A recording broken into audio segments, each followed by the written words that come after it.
You're starting to notice numbers repeating. You're starting to see them everywhere. You're also starting to notice a funny thing happening with time. When you look at the clock, you're seeing 11:11.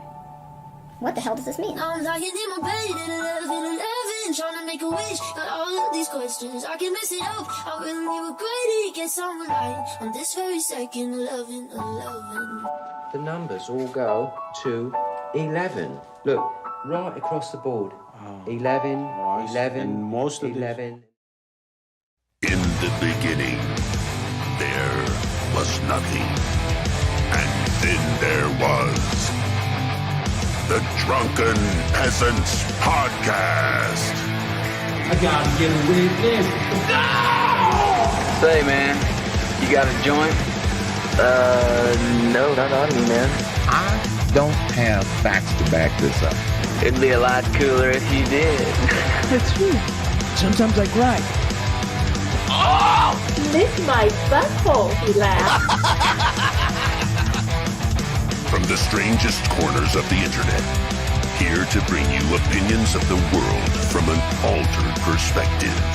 Here are your hosts, the Drunken Peasants. Hello, everybody. Welcome to the Drunken Peasants Podcast. This is episode 1110.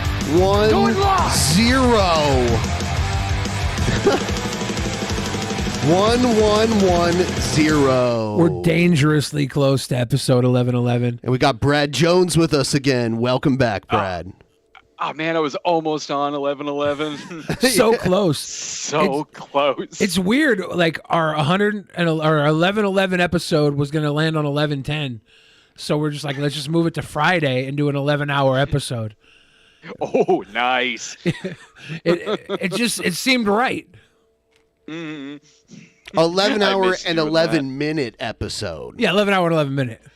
I like to play down the 11 minutes because that's really going to be where most of the energy and talent comes in. Oh yeah, you got to set a timer to where it will go off air once that minute hits, even if you're in mid conversation. Click. Yeah. Yeah. Oh, I guess I'm done. Oops, gotta go. Bye. No, but tonight we got all the time in the world. It's only episode 1110. I don't know how to pronounce it. I just have to say the numbers. When you get into the binary of an episode number, 1110. Would you say 1110? Episode 1110. You could. It confuses too many me. syllables in that one. I know. Yeah.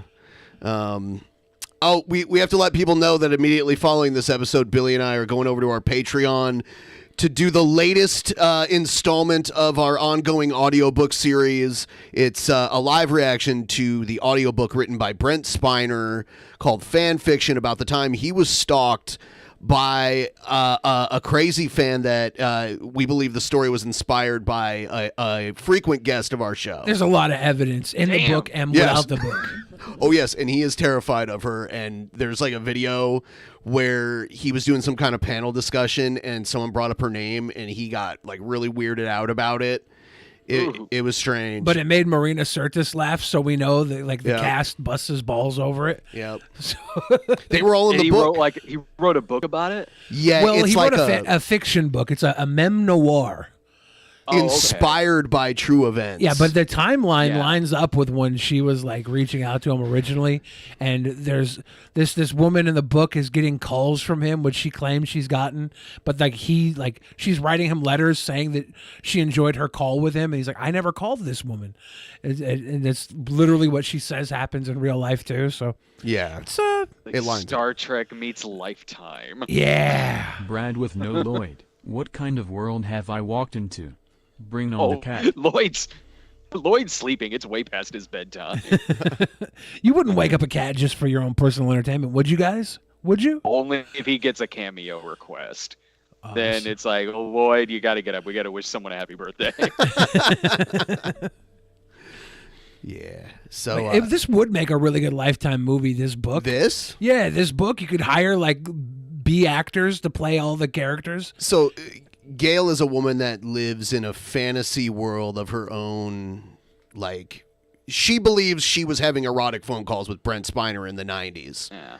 And now she believes in like an intergalactic spaceship where all of her men pilot this ship. Yeah, all the men on her marriage list, which is like Gerard Butler and Hugh Jackman and Matthew McConaughey and Vladimir Putin. Vladimir Putin, Brent Spiner, of course. All, yeah. One time I was at a Star Trek convention and Brent Spiner was there and I took a picture of him eating a tuna fish sandwich and Gail was like, "Get away from him." I posted it on Twitter. She was like, "Get away from him. That's a clone. That's not the real Brent." So real Brent would get not away eat from tuna. that sandwich. Right? Yeah. I clearly put my name on it. Yeah. So Billy sent me this. So this is a trailer for The Whale. The Whale. The Whale. Oh, Yeah. yes. Yeah, this dropped today, and it's I don't know. I don't want to put any weight into it, but Any weight into it? it's Brendan Fraser, right? And Did he gain a bunch of weight for the movie? I don't know if I think it's prosthetic. Oh, okay. Yeah, I'm pretty sure Some he's of it is, he's yeah. doing fat face, which my people aren't too happy about. All right, let's check. Did you see what we did to Taylor Swift last week? My people, we canceled Taylor Swift because she has a music video where she stepped on a scale and the scale read out fat, and my people forced her to remove fat from the scale because it was too triggering. Really? Yeah, the fats have a lot of power these days. Huh.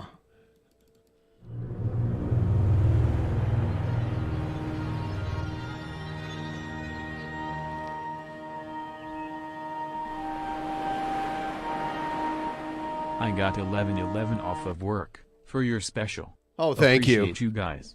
Thank you. you for Thanks, giving us Speak and this Spell. show. Yes. If everybody could get Friday off for episode 1111, it'd be better. If you can't get it off, just quit. Oh, there's plenty of jobs out there. Quit it. You'll find a new one. Yeah. Sadie Sink. I don't know if I'm familiar with. Sounds like the Sadie name Sink. of a porn actress or something. This is a Darren Aronofsky film.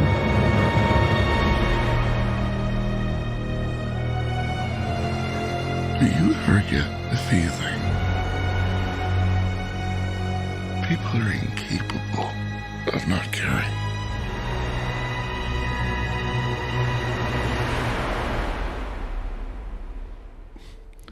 People are amazing.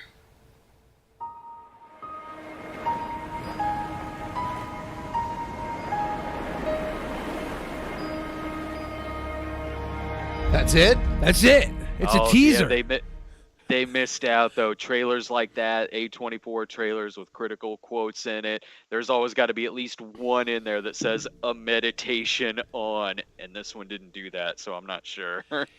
Yeah, it's they got a standing ovation, right? When they aired it at was it Cannes or Palme d'Or or whatever? I don't remember where it was at. He got a standing ovation. The Rock was like, "Good job, Brendan Fraser," and The Rock and him go way back from the Mummy days, and like he's making a swing, a comeback. Darren Aronofsky did The Wrestler with Mickey Rourke, and Mickey Rourke got his comeback off of that.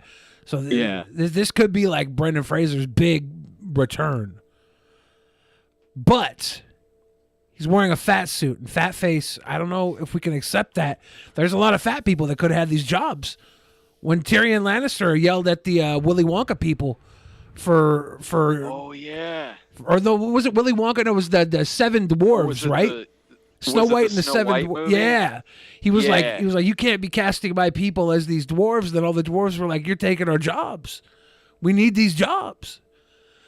So Luckily, there's several Snow White movies a year. I missed out on one. There was still like Mirror that year. that is true. My Joe, my roommate Joe, everybody knows Joe here. Joe has been watching Snow White with his daughter and teaching her about how it's just a metaphor for Snow White being a vagina and the seven dwarves being different variations of the man's anger before winning her He's over. teaching his daughter this? Yeah. Isn't she like 3? She's 2. Okay. Yeah, that's all they watch now is Snow White right over age. and over and over again. Yeah. I teach the same lesson when I show people the minis with Dennis Rodman. Like, I get it. Like, same thing. It's practically the same movie. Just one's got a basketball in it. I heard that Dennis Rodman is on the new season of The Surreal Life right now. They bring back the surreal life. Yeah, I didn't even know that still existed. Yeah, I just learned that last night. I kind of want to watch it. That brings me back to my radio days, where we would just have that on the TV because it was one of the few channels we had in the studio. I guess we're watching The Surreal Life between commercial breaks. It was hard not to watch. It was like a car wreck for celebrities. Yeah, it's like. I remember Hulk Hogan did a wrestling themed reality competition show, and Dennis Rodman won that back in the day. Yeah. You'll get caught up in it. You'll be like, you know what? I kind of wonder what it's like to live in a house with Ron Jeremy and Tammy Faye. I used to work with Ron Jeremy in Beverly Hills, and the one night we filmed this mud wrestling thing where I was like mud wrestling in a diaper, and Ron Jeremy was hosting, and supposedly he robbed a car that was there at the venue and ran off with this guy's sister for the night. And we always worked for the billionaire, and the billionaire just made it go away. But I wonder how many made it go aways Ron Jeremy's had, because now he's like in jail forever because his made it go aways caught up to him. Yeah. I think the more he started looking like the Penguin, is when it caught up to him. You see that like courtroom footage? Yeah. And this is the problem. Actual fats go to jail for this shit. Brendan Fraser is going to get an Oscar for being a fake fat. He's going to put on his fat mask, and he's going to be able to play the Penguin or the whatever this fat character is, the Blob, the Whale. The Blob. The Whale. I don't know. That's because the part was originally going to be played by Ron Jeremy. Then, well, one thing led to another. I guess. And he got. You can't even say Ron Jeremy got canceled for episode 1111, so that'll be fun. Also, Greg Abbott won in Texas. He won. Yeah, there's been tonight is election night. It's interesting where everything's going. I see Florida. People are trending on Twitter calling it Florida because they re-voted in Rubio and DeSantis. Yeah, and we'll check in with those results later in today. Ours got called. I'm in Illinois. That was like everyone knew like Pritzker would get called pretty quick. We're always late here on the West Coast, so I don't even know. We have a senator, I believe, running against like a longtime 30-year senator, Patty Murray. There's a new senator that's like the cool MAGA senator. She's like a blonde, and her husband is I can't say a cripple, right? He's crippled. That's He's the not gimmick. crippled. He was blinded by shrapnel. I get so confused. And she's not a senator. She's running for senator. She's running for senator. Yeah, that's the Republican. Like she's the MAGA. Blonde. Like she looks like she came out of the MAGA factory. Like the Fox News factory. And she happens to have like a war hero husband. Tiffany Smiley. Tiffany Smiley. Yeah, the name is Tiffany Smiley. Yeah, that's her name. Amazing. Yeah, so it's a little worrisome here in Washington State because I don't think we'll see what happens when it comes in, but I don't think it's going to be as close as they've been projecting. But we'll see. But we'll look at the numbers and we'll keep an eye on it just to see what happens. But this was another thing you mentioned to me. So James Gunn is basically indicating that there's a Lobo movie in the works. Well, he just took over for the creative side of the DC movies, right? We have to destroy the Fox News blonde factory. That way America can regain its intelligence. We're never all regaining. with brunettes. There's so much we have to destroy for America to get smart again. It's not just the blondes on Fox News. We're collectively stupid. It's good for us. We don't think too far anymore. We don't get ourselves into trouble. But this was posted by James Gunn today. Was the Lobo pick, right? Yeah. And so he has Lobo on his mind. He's in control of the company now. Man, I was hoping for a Sheriff Lobo movie. Sheriff Lobo. Yeah. I completely misunderstood what James Gunn said. That's a totally different thing. Yeah. Yeah. Oh damn! Good to see the cinema sob on the show. What? Oh yeah. Why are you leaving out a letter in Snob? What is wrong? The cinema sob. Calling you a sob like you're crying, or are you a SOB like a son of a bitch? Well, now it's, which one is it? I'm just sad. Yeah. I turned 40, so now I'm just crying over these movies. 40 isn't so bad anymore. 40 used to be so old when I was a kid. You're the only one here that's not 40. Yeah, but now it's like you're not even a grown up until like the age of consent is what, 25 now? No, that's what they say only if you're on Twitter online. You mean Twitter? Twitter tells like if you have a 21-year-old girlfriend, you're a sicko. I think is what they say. Twitter has to be the third person that consents. Yes. Right. Exactly. Which is ridiculous. I don't know. Let me check with my followers first. Yeah. Like, sorry, honey. I know we're married, but I gotta see how many likes I get on Twitter when I put this question out. Just, if Elvis was able to date Priscilla when she was 14, I think the 40 is like the new 31, maybe. The new 20, the new 27. 40 is the new 27 club. It's fine. Whether or not you do a good Elvis impression will hold up in court. I just don't date anybody under like 45. It saves me all the trouble. Yeah, let's check in with some of the numbers here just to see. So this is the Senate. These are the ones that are actually projected to go a certain way. So they pretty much CNN has called these for sure. No flips yet. Let's see. No flips. Nothing has flipped. Everything has stayed the way it was. I haven't been following any of this. This is all news to me. Yeah, it's, I followed it this year a lot less than I have in previous midterms. And I mean, the one thing that's kind of weird is Herschel Walker is running, the football player Herschel Walker, and he's insane, and he's running as a Republican, and he might win. It's really close. So I've been checking on that. Officer Herschel Walker. Yeah. I did see that clip with the police badge. Yep. Or whatever that was. Yeah. The same thing I got out of a Cracker Jacks box. Well, he's all, he's towing the party line, so he's all anti-abortion and everything. But now these women are coming out being like, oh, he paid for my abortion. Like, he got me pregnant and paid for my abortion. And there's like a paper trail to back it up. So, oh, wait, but the easy explanation. He only did it to get into the mind of his enemies. He must study his opponents. Right. Well, I think the problem is that there's only two choices right now, pro-choice and pro-life. There needs to be a third option. I think it should be pro-wrestler. And if the girl and the baby themselves can survive a Stone Cold Stunner, then it's the woman's choice. Okay. I think once you get past the Stone Cold Stunner. Without the kick. I think the kick is a little too much. The kick setup. We're not going to do that. That's graphic. It's a kick to the gut. That's graphic. Well, then you're just contradicting yourself. Just a 3/4 turn neck breaker then. Let's like a diamond with the diamond Dallas Page. The diamond cutter? Diamond cutter, that's the one. Yeah. Just an RKO. If she can survive that, then it's her choice. Oh yeah, and I was also wondering how Dr. Oz was doing. It's so weird that Oh, yeah. Yeah, he's let's see. He's losing. The guy's running against had a stroke like fairly recently. Yeah. Yeah, but he has a good lead. At first Fetterman had a crazy lead when the numbers first started coming in, but now it's starting to even out a little more. That's not really fair. If he had a recent stroke, then he's got a whole team of doctors.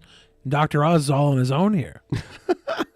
It's not right. Dr. Oz has Jordan Peterson. Ooh. Scranton. Yeah. Do we have Lord Magicus around? He's in PA right now. Did he vote for Dr. Oz? Oh, I don't know. I don't normally ask people who they voted for. I specifically ask people when Dr. Oz is on the line.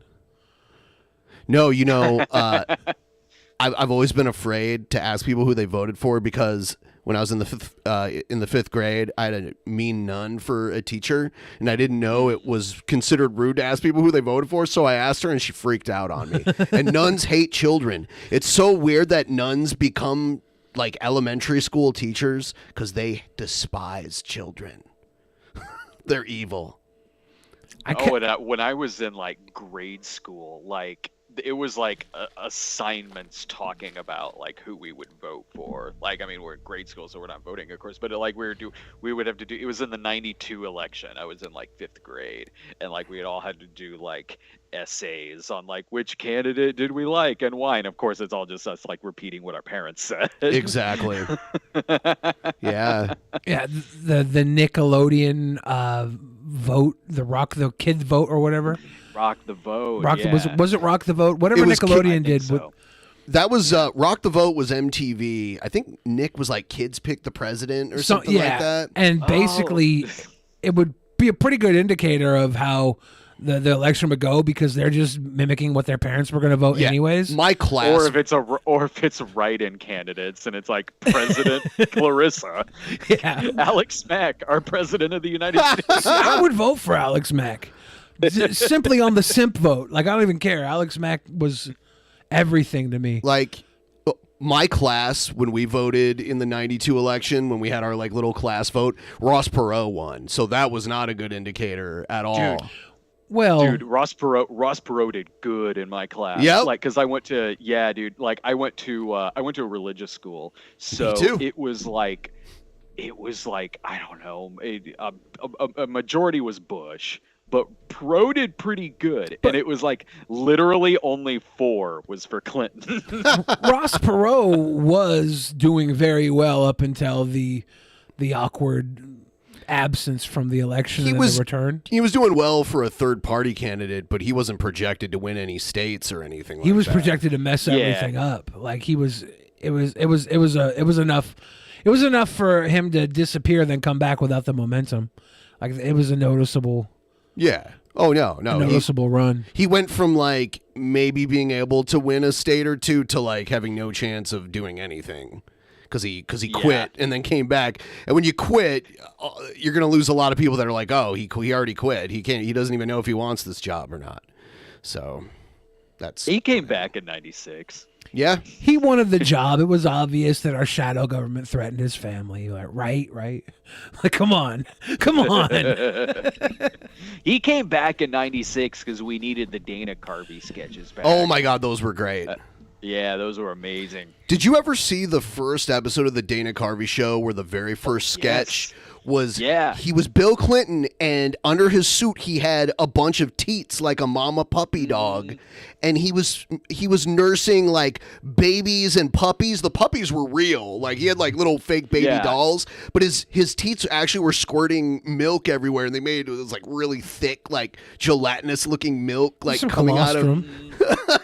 And that was it was great. That was the sketch they led with. Yes. Yeah, like I watched it when it first aired, and like I was into the episode, but my dad wasn't. He was kind of like, I don't know about this. This is disappointing. Yeah, they did a documentary about that. It was called Too Funny to Fail, and it's really good. Really good. Yeah, a lot of people didn't know like really Louis C.K. was the head writer of Dana Carvey show. Yeah. It's pretty amazing. It's Steve Carell, Stephen Colbert was in it. Yeah. And I remember that too, with like where there was the hilarious ad where it was for the very special episode of Home Improvement where like Randy might have cancer or something, and then they're promoting it, and it's the serious trailer voice, and then they're like, and stay tuned after for the Taco Bell Dana Carvey show. Yeah. They got dropped by every sponsor, so at the end they had to be like, it was like Sichuan Dynasty was their last sponsor, which was a one location like Manhattan Chinese food restaurant. That's funny. Before they had like Diet Mug root beer and all of that shit. Mountain Dew, I think. Yep. Because was it Mountain Dew where they were like making fun of the product? And yes. The company got mad. Yes. Yeah. Mountain Dew should not take itself seriously. I think it stopped taking itself seriously, right? Isn't there new flavor fruitcake for the holidays? Oh yeah, I just had it. Like, how was that? Yeah, it tastes like fruit punch. Like Okay. it tastes more like fruit punch, and it has kind of a funky aftertaste. But I'm sort of stuck with it because I needed to do it for an episode of the show. But the only place I could find it here, because I guess it's not in all stores right now, just some. So I could only get it in a 12-pack. So I like ordered it in a 12-pack, and now I'm like, well, whether I like this or not, I'm stuck with 11 more of these. Well, you know the myth behind fruitcake, right? All the fruitcake in existence was created like 20, 30, 40, 50, 60 years ago, and it's just been regifted year after year. Start regifting those cans. It has been. I didn't grow up with fruitcake or anything like Me that. I can't neither. tell you the last time I had it. It was never any, and it wasn't anything like my family thought it was gross or anything like that. I don't even remember them mentioning it. It was just something like it was just never on our radar growing up. Yeah. As a kid, I thought it was the nastiest thing. Just the look of it. It did not look like a regular cake. It looked like garbage cake. And then I had some from like a Danish grandma or something, like some person who's probably been making fruitcakes since before humans had a language. Like their family line has just been passing on this fruitcake recipe, and it was so good. And it's pure sugar. It's fruit and nut and then like just all this other shit. It's spices. It's not something you ever really want to eat. It's not good for you, but it was surprisingly like it hit the spot. There's some of those like holiday themed foods that always get like where more often than not you hear people trashing it, but there's some that I like. Like I like candy corn. That gets trashed all the time. Yeah, I don't eat a lot of candy. I'm not really a sweets person, but I don't understand the dislike for candy corn. It tastes like most other candies. Right? Honestly, it was probably some disinformation campaign from Mars. They just wanted to sell more Snickers or something. I thought you meant the planet for a second. I'm like, he's finally lost it. He's what I thought, finally like- fucking lost it. No, like Mars thought the bars, same you thing, know. too. I'm like, what? Like he's always doing the CIA shit to me all the time. Yeah. So I thought he literally thought a disinformation campaign from Mars was going on. I'm like, that's the next step, isn't it? No, Mars bars. Like they're I know now. Milky Way. They make. Like ever since Lewis Black did the bit on candy corn, just its stock plummeted. It's like the opposite of Jim Gaffigan talking about Hot Pockets, where it just skyrocketed. One of the big upsides of them already selling stuff for Christmas. We get eggnog at the beginning of November. That is very true. And Starbucks. Starbucks has the return of the Cranberry Bliss bar. For those of you that don't know about the Cranberry Bliss bar, it's the only thing that will make you happy this holiday season. The only thing. And I love it when they bring I'm that guy. Like I love it when they bring the pumpkin spice back. I'm like, I don't care. I love this. Yeah. I love this shit. And then I got a Starbucks across the street from me. Like pumpkin spice is back. I go outside. I'm like, it's that time of year. And then there's a sign on the door that says like closed for remodeling. We'll be back in January. It's like a Hallmark version of the Twilight Zone. Like no. But then like my wife goes, isn't there also another Starbucks like a couple blocks away? I'm like, you're right. It's in the Barnes and Noble. Let's go. Like we live in Seattle, and there's like a Starbucks every square mile here. Oh yeah. There's Starbucks like competing with Starbucks, competing with Starbucks. I have a 24-hour Starbucks up the road from my house. Is it still? Because because a lot of places that used to be 24 hours like don't do it anymore. Yeah, I'll go there to get like an iced tea or a bacon and Gruyere egg bite at 3 a.m. And I'll dude.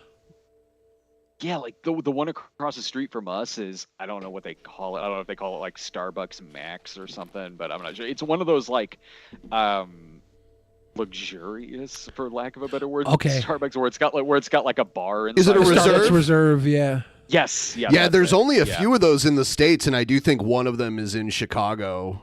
Yeah. Yeah. I think they have like a Taco Bell Reserve in Las Vegas where they serve like margaritas and shit. Oh yes. We have two of them here. We have one in Capitol Hill, and then the other one is at the actual Starbucks headquarters. I've only ever been to the one in Capitol Hill. This is the one in New York. Whoa. That's like Demolition Man. Yeah. This is the one in Seattle. It has like an Art Deco. It's in like this old Art Deco style building. Oh, yeah. Like that. We've got, I don't know if downtown Chicago still has it, but I remember a couple of decades ago going to like the 2-story McDonald's in like downtown Chicago. Like, I don't know if it's still there, but it was like, oh man, you know it's good. There's 2 floors dedicated to it. I've never been to that one, but I used to go to Toronto every now and then in the summer, and they had a 2-story McDonald's there too. Yeah. Yeah. I heard there's a White Castle on Epstein Island. I don't know if that's true. Did you hear about it while you were there? I wish. Oh. I love White Castle. I know, me too. When I was in Las Vegas last week, I went to White Castle, and it was weird. This homeless guy like held the door for me, and he like became my date. And I was like, the line was so long, I didn't really want to. I felt like if I just bought him food, it wouldn't be enough. And I felt like he was expecting something, so I was like, hey, I'm gonna go to the bathroom, and I snuck out because I didn't get any White Castle because I was worried it was gonna be more than tiny burgers. I save it for my birthday. My birthday, I always get White Castle because, like, I grew up in Springfield, Illinois, where there isn't a White Castle, and White Castle was always one of my favorites. So I would get it, like, when I'd go to a con or I'd be out of town or something like that. But now that I'm here in Chicago, yeah, there's White Castles all over, but I still want it to feel special. Yeah. So I'll order like practically the whole menu on my birthday. Yeah. It was about to be that moment when I was in Vegas because I was staying at the one of those shit hotels on Fremont Street, and this is the closest they have a White Castle on the West Coast is in Vegas. So I was like, if I'm gonna do it, I'm gonna do it. I was gonna go back to my hotel room with like just a lap full of tiny burgers and chicken fries or whatever, and just gorge myself. But it is the queen. Rings. It is the queen in Spadina McDonald's, by the way. I saw that mentioned in the chat. It is. Yep, a 2-story McDonald's in Toronto. In Toronto? Yes. Yes. I don't know much about like special McDonald's. We don't have any here in Seattle, right? Not that I'm aware of. Yeah, we just got basic. We have the one McDonald's that was on 3rd Street where you could buy crack outside. Yeah, and smoke it right in front. Yeah, that was a pretty special McDonald's. The reviews on that thing were hilarious. Our friends came from out of town this past February from like the Southeast. And I was walking around downtown with them in downtown Seattle, and we walked by that McDonald's before they closed it down, and there was a bunch of people smoking crack out front of it. We've got like the World McDonald's headquarters in the city where like they also have their international menu. So like they switch it up like every month. Well, they'll bring in something from the menu from like France or wherever. Once in a while I go there if it looks like noticeably different than what we have here, other than it's like, oh, it's the McChicken, except this one has got tomato on it. Like, sometimes they have some different stuff there. I ended up getting the McRib the night that I was the White Castle. I got chased out of White Castle by the weird homeless man that was trying to date me into some burgers. And there was a McDonald's in the lobby of the hotel I was staying at. So I was like, McRib's back. This is my life. I'm just going to McRib it up.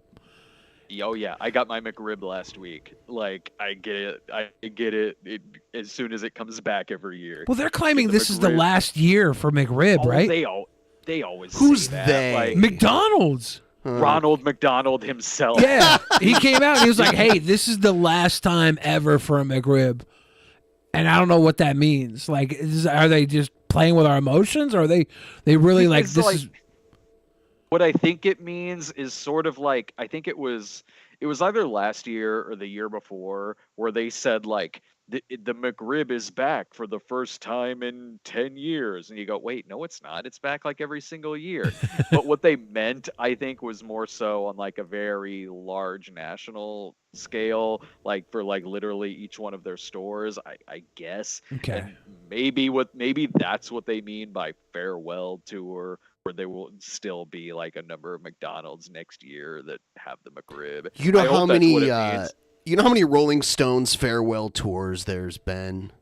Exactly. Yeah. Elton John had a farewell tour this year. Yeah, he did. I was just thinking that. Elton John has had more than one. Cher has had more than one. Yep. I just, if that was the last McRib I ever eat, I'm okay with that. I kind of gave up McRibs for a while anyways. I was in Vegas. When you're in Vegas, you do dirty, slutty stuff. He went to the Heart Attack Grill where if you weigh above a certain amount, you get unlimited free food. Oh, yeah. Yeah. What is it, 400? It's over 350 pounds. 350. When I was there with a friend of mine who was like almost 500 pounds, and we walked up and we just got so much free food. And then this other guy goes up after us. Poor son of a bitch weighed in at 347 pounds. No. I felt so bad for him. He should have put heavy shit in his pockets. He should have. Yeah. if he would have known he was that close to 350, he should have came in with his pockets loaded. Yep. Water bottles, whatever, all his friends' cell phones. Hadn't taken a dump, drank a bunch of water. Yeah, there's options here. This guy went up there literally 3 pounds shy of 350, and they wouldn't give him free food. They're like, no, sorry. Felt so bad for him. It was like you should have saved those Monopoly pieces for some free French fries. Yeah. Now, the deal is if you're 350 pounds or above, you have to buy a drink, and they give you like free burgers and fries. Yeah. So like the drink I ordered was a milkshake that had like brownies and actual like a pat of butter in it. Yeah, you said it was like a butter milkshake. It was really fat. But like you're at the Heart Attack Grill, so why not? The spokesmen die regularly. Couple of them have died. It's like they pick like a fat guy as like a mascot, basically. It's like the Marlboro Man of like yes burger joints. Like there's a new one every 10 years. Yes. Yeah. The burgers, the sizes they have are like the single bypass, the double bypass, the triple bypass, the quadruple bypass. And then they go up to they have like one burger that's like 12 patties and 12 cheese. It has like a doctor theme, like an emergency room theme. You have to it. wear an apron, like a hospital gown. Yeah, you have to wear a hospital gown when you eat. Everybody's in hospital gowns. I went to the bathroom and I was in the bathroom and I hear these guys walk in and all of a sudden this guy's like at the urinal and he's fumbling around and I'm 100% sure he pissed all over his gown, not lifting it up.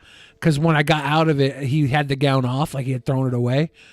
So it's like it's not a very good thing for fat people or any person to run around in a gown and then have it like hang over you. Like you forget it's a gown, so you just piss all over the thing. It's weird. It was fun though. It seems evil when you're in there. It seems really evil. It sounds evil. Yeah. And it still reminds me of that Simpsons episode where they were at a place like that, where like even the menus were made of meat. Yeah. Like you had to like pick the live cow right in front of you or something like that. Yeah. It's like picking a lobster out of the tank. Oh yeah. Yeah. And then if you don't finish your food at this restaurant, one of the nurses, because all the They staff have bondage are nurses, gear. they come up with a gigantic paddle and just smack the shit out of you in front of everybody. Yeah. It's fun. There was a dwarf a couple years ago when I went, and I made sure to leave one bite just so she would spank me. It was. Yeah. Are there people who go in there like where that's what they want? Like they go in, they just take one bite and they're like, "I'm full." Yeah. And Nope. Yeah, just to get spanked. It's crazy. yeah. It's a fun thing in Vegas if you're ever at Fremont Street and want to eat. The burgers aren't really that bad. They're just full of calories and fat, which most burgers are. I haven't been to Vegas. I've only been to Reno. So, I like Reno. Went to like a Hardee's or something. There was I don't know if it's still there. There was a place in Reno. I think it was in Harrah's or the Gold Nugget or something. They had a burger called the Awful, and the grill, I guess, hadn't been cleaned like fully for like 100 years or something. But it's just they constantly cook the Awful. That was a great burger in Reno. I can't even remember where I ate. No, it was probably just like it was probably a chain. I probably just went across the street to a Wendy's or something. I had Hash House A Go-Go in Reno as well. They have those in in Vegas as well. Hash House A Go-Go does chicken and waffles, and it's like a mountain of chicken and waffles. Yeah, I've had Hash House A Go-Go So a couple good. times. So They have good. those in Southern California, too. I went to one in San Diego once. Yeah, it's just ridiculous portions. And then, like, the menu, there's all these different types of Bloody Marys that they make. Yeah. Like, giant Bloody... Like, you can get a giant Bloody Mary with, like, a waffle that's part of the big Bloody Mary. Like, it's on a stick. Yeah. Yeah. Do you think I could shame Brendan Fraser into sitting down and having like a interview with me, and I could test? You missed him. He was just in town this past summer. I want to test how fat he actually is. Because if he could tell me some fat stories about like where he's eating some fat food, I'll let him get away with the fat face. Dyer's Burgers is like... Have you ever heard of it? It's the place where Dyer's they... Burgers? Yeah, it's like a famous burger place where they have this like... oil, this grease. It's in Memphis, Tennessee, and the grease is like over 100 years old, and they like deep fry the burger on the edge of a spatula in this like grease that they've been building for over 100 years. I think I saw that on a TV show. Yeah. Here, I'll show you. I like the sourdough bread restaurants that have been using the same sourdough gimmick for like 100 years. Yep. It's an organism. Oh, yeah, is that Papa John? Yeah, it kind of does look like him. This is what he's doing now. Better not unmute it. This could get spicy. It's deep fried in the Papa John's garlic butter. Yeah. Oh man, there's this guy that we watch on the show that when he orders Papa John's, he just pours it all over the pizza and then like sips the rest of it out of the little cup. Like it's an aperitif. He drenches it in that butter sauce. These burgers get like the perfect like crust on the outside from frying in there, and then they melt the cheese on the edge a little bit too in the grease. Oh man, everything about this disgusts me, and I want it so bad. Have you seen that new thing they have at Papa John's right now where they just gave up inventing new things? So they basically just scooped all of the toppings into a bowl. That's exactly what it looks like. It looks like it's their attempt at the KFC famous bowl. Oh, so wow. they're like, Fraser, Billy, well, not here's a Brandon. bowl of all the stuff Let's that's go, normally Brendan. on a pizza. P.S. It just doesn't have the no crust. Jeff. Ben, I thought that was going to happen. I don't know. Jeff isn't around right now, so I don't know. I do not know. I think a lot of people. I think Subway's got a bowl now too. They like put rice on in the bowl and cover it with sandwich toppings. They're trying to compete with that Chipotle. Everybody wants to have their own bowl, that fresh Or bowl. like when McDonald's went through that phase where it was like their burgers, but they were in a wrap. Like you could get a Big Mac wrap. Yeah, that was the Atkins craze. Yeah. Oh yeah. They didn't do a rap for that, right? They didn't have like a hip hop commercial for the Big Mac rap. You know what though? I respect that. I do have some cringe raps lined up if you want to do it. But yes, I do. Oh, you know what? We can just lead off with that then. Let's try this out. Safely! Let's go find the You're good, gotta that's good. Had the burger made of one really large party, grilled chicken, sausage, fried onions, jalapenos and cheese. Speaking my language. Huge as hell. Their slogan is "Fuck your diet." Fuck your diet. It's called Los Mamalones. Where is this at? Because this sounds like I kind of want to go on. Like you know how Elton John had his final tour. I want to do a final tour where I just go eat all the fat food I thought about eating, and then if I don't die, I'll go on an actual diet. Okay.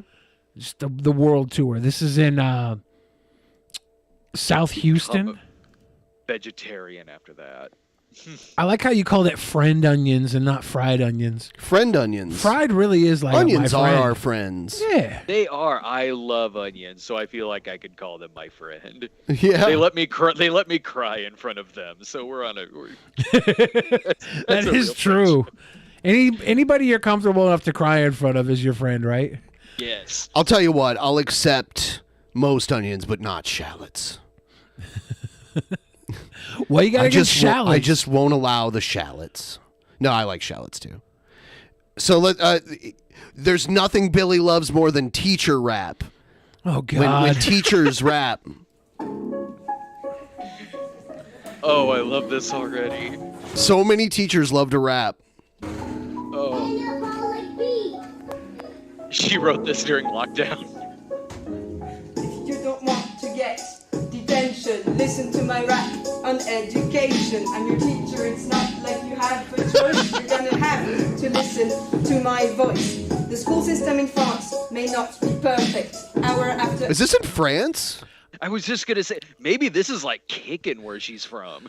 No, It's just lost in translation over here. I don't know if that's true, and if it is, we got to go to war with whatever country. She said the school that's system okay in France might not be perfect. And if this is cool there, I'm sorry, France. It's your time. We're coming for you. Hour, subject after subject, 7 hours a day, sitting on a chair, listening to teachers when you just don't care about Taylor's, Rachel, and World War 1 and 2. You feel there's so much more you could do.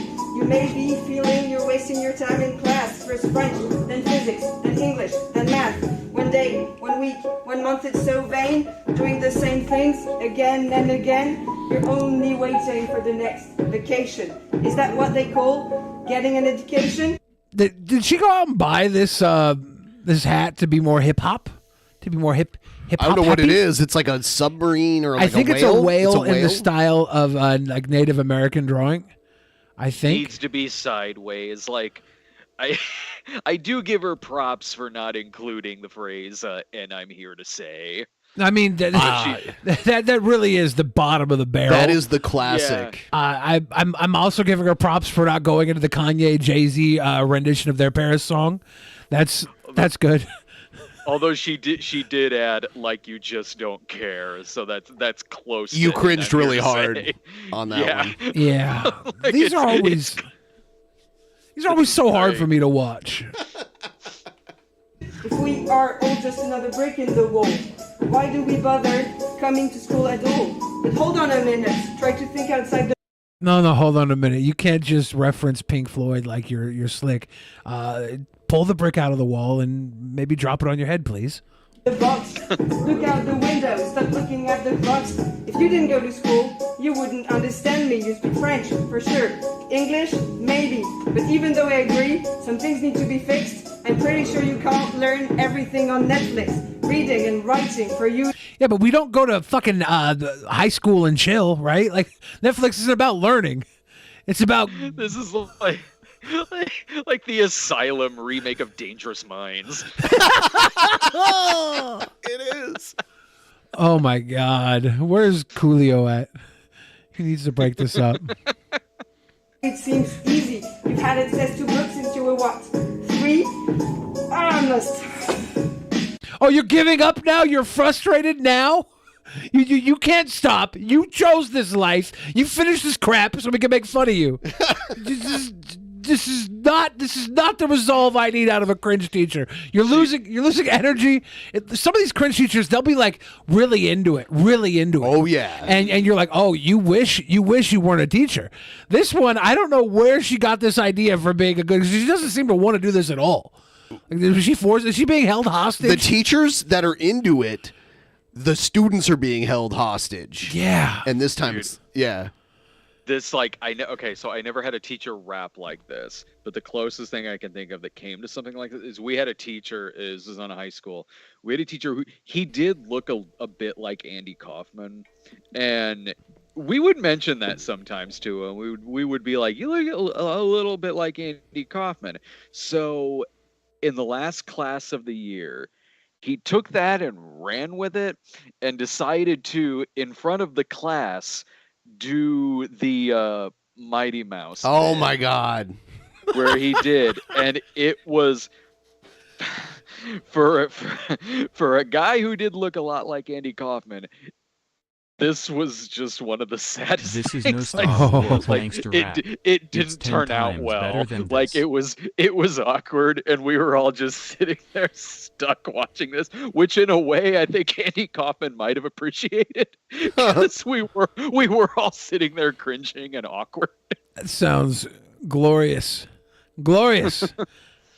I'm thinking now, and you know how I am with conspiracies, but she's in France. So maybe there's some lost in translation. Maybe she typed in CRT because she was hearing about all the teachers. It was CRT, and it came up. She's trying to get ahead of CRT and teach it in France. Like and cringe rapping teachers came up for CRT instead. So this might be what she thinks CRT is, like a cringe rapping teacher. I don't know. I'm trying to make right of this. Well, all she needs to say to defend herself is just to say, "Hey, at least I'm not sleeping with any of them." Oh my! That's America. Half of America will be like, "Oh, that's a smart thing."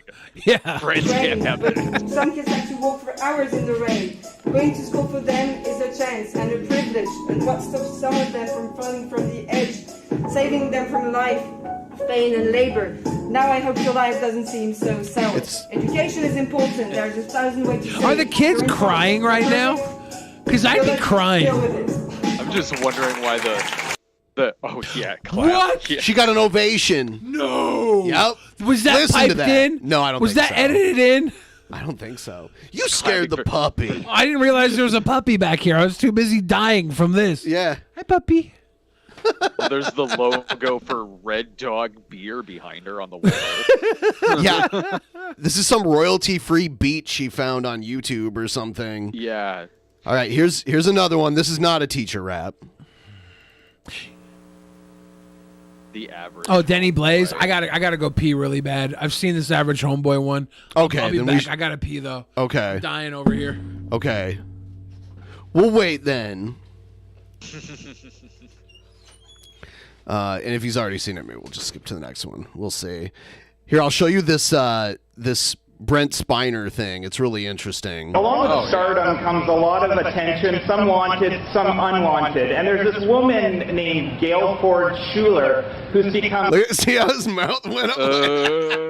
somewhat of an internet meme by devoting this crazy YouTube channel to you. I'm wondering if you've ever heard of her and if you have a response to her claims and so forth. Well, you know, nobody here knows what you're talking about except for you. And so I'd be glad to answer you privately about that. But I do know about it. It's only been going on for about 22 years. Oh my God. And I've never met her or spoken to her. And she has a very rich fantasy life. And God bless her. Thank you. I'm calling the FBI. God love her. Yeah, and then Marina Sirtis is like, I'm calling the FBI. Yeah. Who was this dude who asked it? Just a random guy. Yeah, someone that just happened to be there that knew about it and posted this video on YouTube. And then I'm not even sure if the original video is still up too. We showed you, I'm guessing we did because it's something we've watched so many times. You've seen the movie trailer that Gail made, right?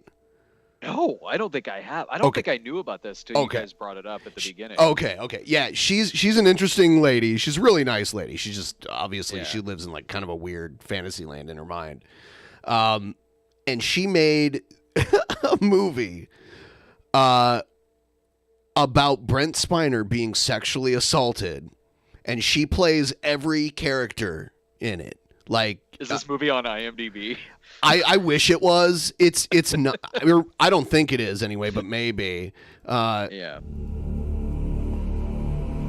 Oh well, it got approved by the MPAA. Cheers to a fistful of datas. What a long day wore out. And Neil Breen directed it, apparently. It's kind of like that, yeah. In a world where drug rape and Jesuit conspiracy run rampant, a man on a mission for the woman he loves My angel is raped.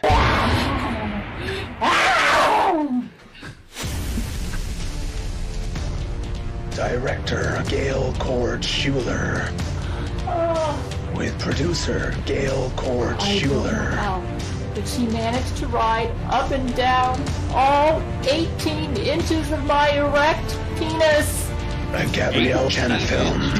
Steven Spielberg raves. It's the most impressive expose of Brent Spiner's rape ever made.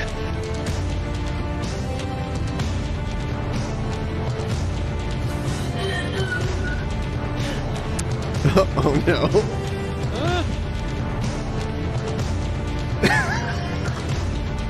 Damn. Oh no.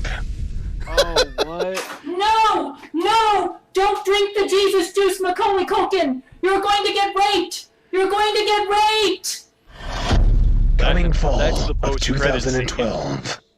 Blood and feces splatter everywhere. So. Man, that's like, well, I mean, I guess I've seen worse. It's like a 90-minute movie too. It's an actual And it's movie. a full-length movie. Yeah. Oh my God.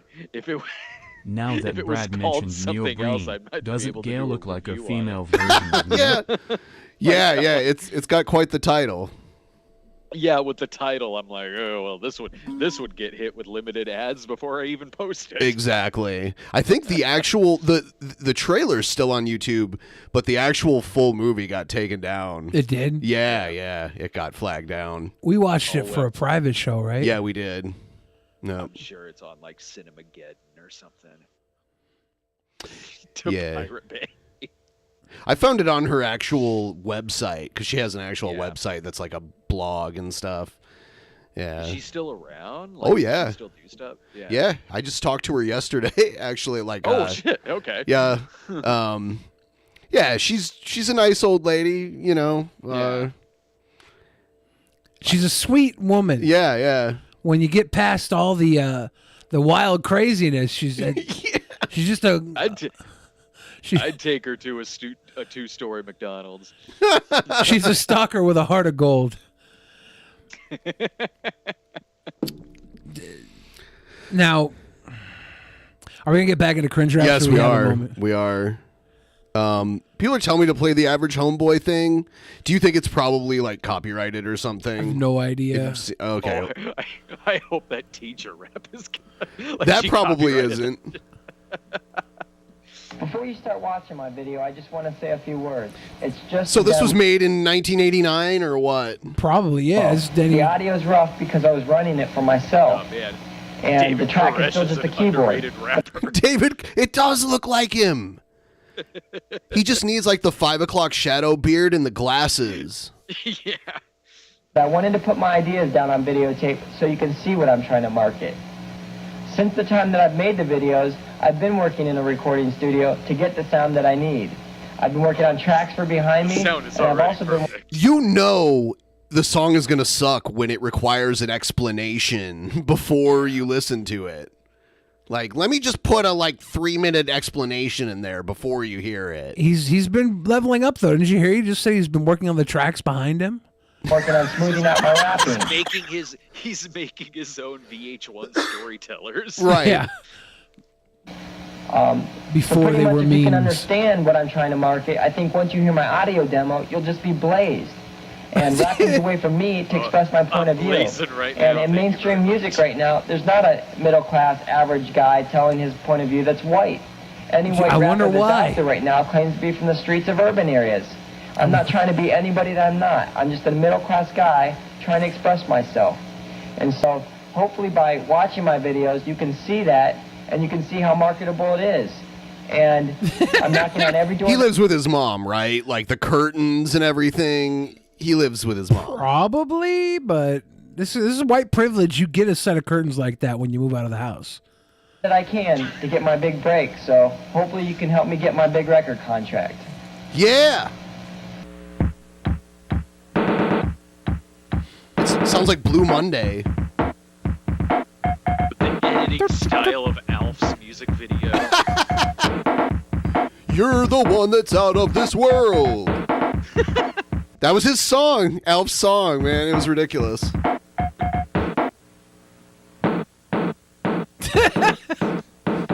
Bad idea, jeans. I'm not the typical rapper that you'll meet. I don't live in a box, nor was I raised on the street. And as you can see, I'm not black. I don't do drugs, and I'm not on crack. What's the Well, problem? I don't think you needed to add the and I'm not in crack if the line before was I don't do drugs. When you say you don't do drugs, we immediately think that you're not on crack. Hey, I'm not black. I don't do drugs. I'm like one of the good ones. I'm one of the good ones. I knew this guy. Like I saw this guy's sweatshirt that he was wearing, and I was like, "Oh, this dude's from Ohio," because it said Kent State University on it, and he is. I looked him up. Of course, he's from Ohio. Look at him. With a rapper who's white, we're all just fighting for our equal rights. Just because I'm not from the project doesn't mean that I can write $1 million checks. I was not born with a silver spoon, and I don't have a daddy who's a big tycoon. Whoa.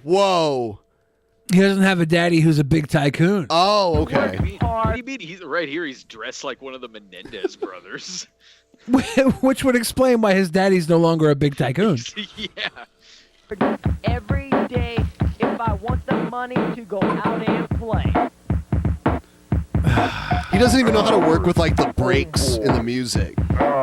He's like a Sears catalog model, like the Ohio division. Middle class, and every week it's my job to cut the grass. Okay, yeah, he lives with his mom, right? Featuring DJ Bop It. This is when the Just Say No campaigns officially stopped. In Beverly Hills, I'm struggling just to pay my bills. I don't have a butler or a maid, and my exterminator is a can of Raid. I get up every morning and make my own bed. I'm down to earth, I don't have a big head. For enjoyment, I like to shoot some hoops, but not until I feel like listening to this is going to make me constipated. It's like, I don't know why. I just blame Corey Feldman for this. I feel bad for Corey Feldman. He was getting hacked in real time. I don't, like, something happened to him. Something happened to him. Bad. And now he's just got like 7 like dumb but hot girlfriends, and I still feel bad for him. That's how I know. If you have 7 dumb hot girlfriends and I still feel bad for you, something fucked up happened to you. Something bad happened to you. The fact that he wants to be a rock star so bad. Oh man, did you ever see the thing that he did on Nickelodeon back in the day where they were having the Kids' Choice Awards? I think it was probably like 88 or something like that. And they had him on as a musical performer, and he basically just did Michael Jackson. He was dressed like Michael Jackson. Yeah. He tried to dance like Michael Jackson, but couldn't. He tried to sing like Michael Jackson, but couldn't.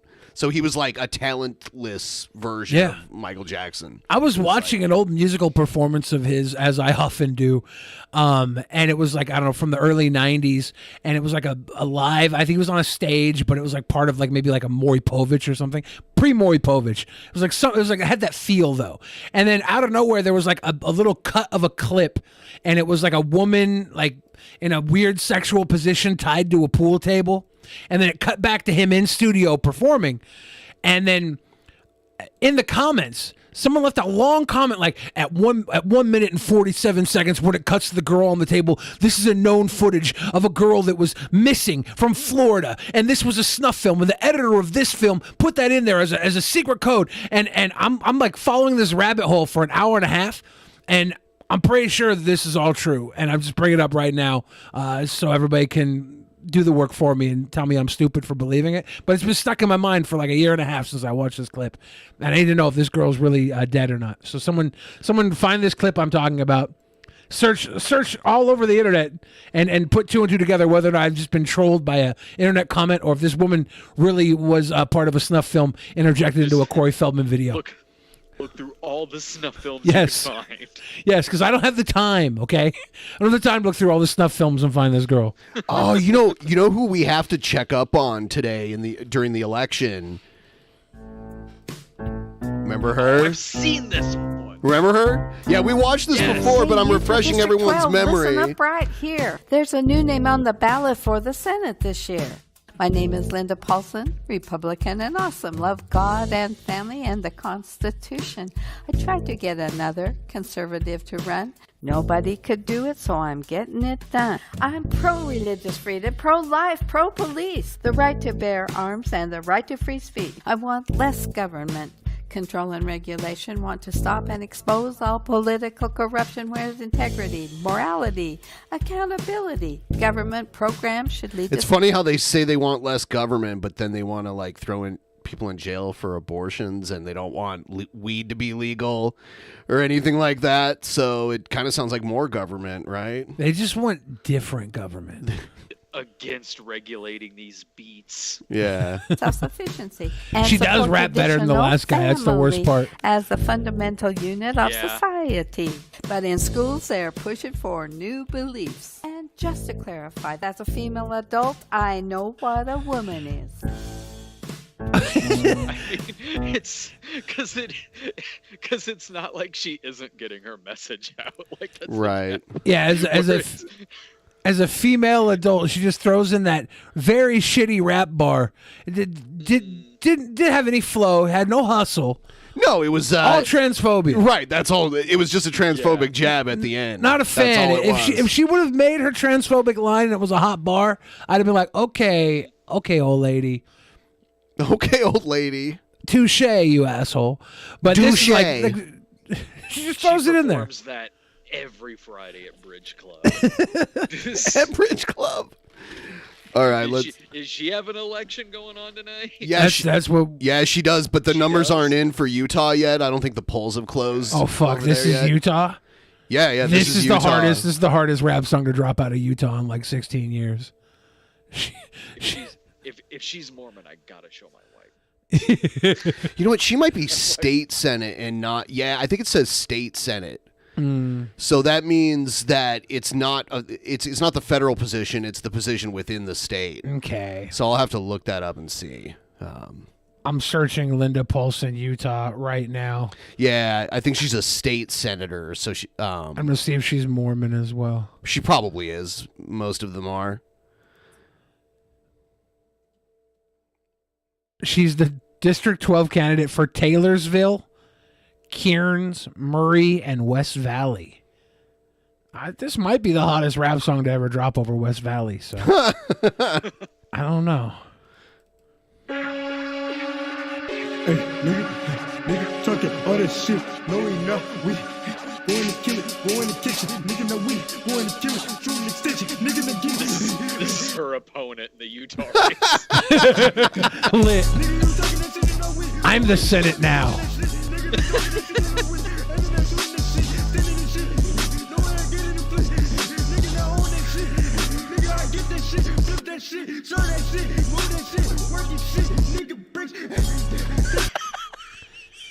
This is what people think happens in Chicago every day.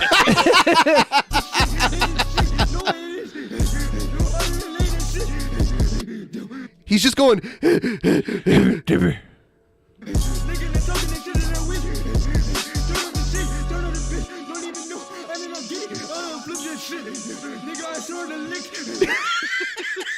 If Freddy Krueger gave Sean Hannity a nightmare.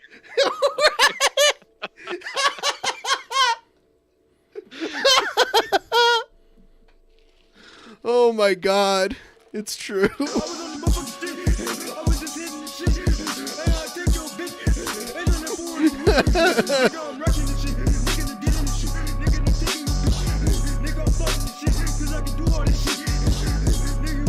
Where did this come from? I don't know. Literally, the N-word is the only word I can understand what he's saying. Yeah. Like, he's saying other stuff, but I don't understand. It's like heavy breathing, and it's interesting. It's because they can finally put their lyrics on Twitter now. Nice airsoft gun nerd. Whoa. Is that what that is? I don't even know. I'm not a gun person. You're so the nerd if you can tell that's an airsoft gun. Okay. I can't tell. Looking at it closely, it does look a little plastic. If you can tell it's an airsoft gun, that makes you the nerd. Any regular human being. You got to look at the tip to see if the orange tip is over. Yeah, we're all looking for orange tips over here. because we're not nerds. We're very cool, regular human beings. Hang on, guys. We gotta find out if these three are really street. We gotta look at the orange tip. The heavy breathing is an indicator that they may not be street. They may not be street. That's a good look, though. I don't care. He's very sweaty. Yeah.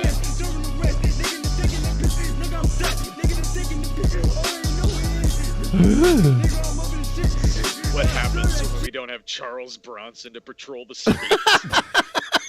Damn it.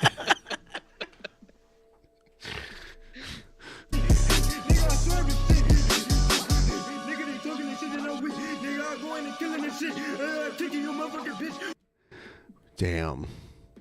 All right. What's this? Oh, it's this guy again. It's that guy from the. He's aged a bit. Yeah. Now he looks even more like Corey Feldman. I'll kick it from the suburbs. Man, I'm dropping haters to the curb. It's not a test. I blaze it for real. I could rock. He's wearing a Cleveland Browns shirt. I'm climbing up the hill, and I'm quicker than Jack and Jill. I don't know if I like this. It seems like he's self-aware now. Yeah, that's the problem. Like, he thought he was going to get a record deal and shit back in the day, and now he's playing up into it. Yeah. Ass talk right in a landfill. My beat could kill, but I'd rather have you chill. I like a bright smile, but I don't need a grill. Okay, yeah. It is technically better. Like, at least there's less awkward pausing. Like, the editing is a little tighter. But with the other one, he had the excuse of being young, so he was just dumb. It's like, oh, you don't get it yet. Now you're like you should know better. Right? Yeah, and like the other one has the heart. Like the other one was technically worse, but it was genuine, so that made it better. Yeah. Yes. The other one, it still was a sign of the times when people would say boys will be boys, you know? There was excuses. They were like, okay, yeah, it's a cringe rap. Boys will be boys. But this is like, you need to stop. This is on some, you go find Papa John, okay? You and Papa John they got to repent. You're a good man. All right, we're back, butter. You know we're back. Butter pants in the house. And GQ, sorry. We're here to show you our brand new hit single. What's it called? Drop it in the bag. Drop it in the bag. It's a Cub food bag. Cub Foods. Yeah. When I lived in Ohio, we had Cub Foods for a little while. It went. Oh yeah. We had one for a long time. Yeah. I have no idea what a Cub Foods is. Came in, ran him off the streets, yo. Yo. A brand new rapper by the I would name like of... cringe rap better if it was just from people working competing grocery stores. Yeah. Dueling for grocery supremacy. Toidles. What up? Drop it in the bag. Drop it in the bag. Peace out. You're gonna love this. No, I'm not. What do you mean? These definitely aren't teachers out of high school. That should do it.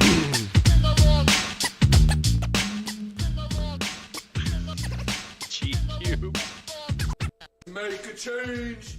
Help a family in need. Listen up. Listen up. We're talking to you. Here's what you need to do. Bring your toiletries to Tartan High School. So, what's a toiletry? That makes no sense to me. What's a toiletry? I hate the teacher's sketch before the pep rally. Yep. The other woman we watched, the other teacher. Yeah. She was better. She didn't make me wish that like wish what? You know, school shootings happen, right? I don't want them to happen. I don't want them to happen. But when I was watching her, I wasn't thinking of one happening at that moment. This one, I'm like, if it happened.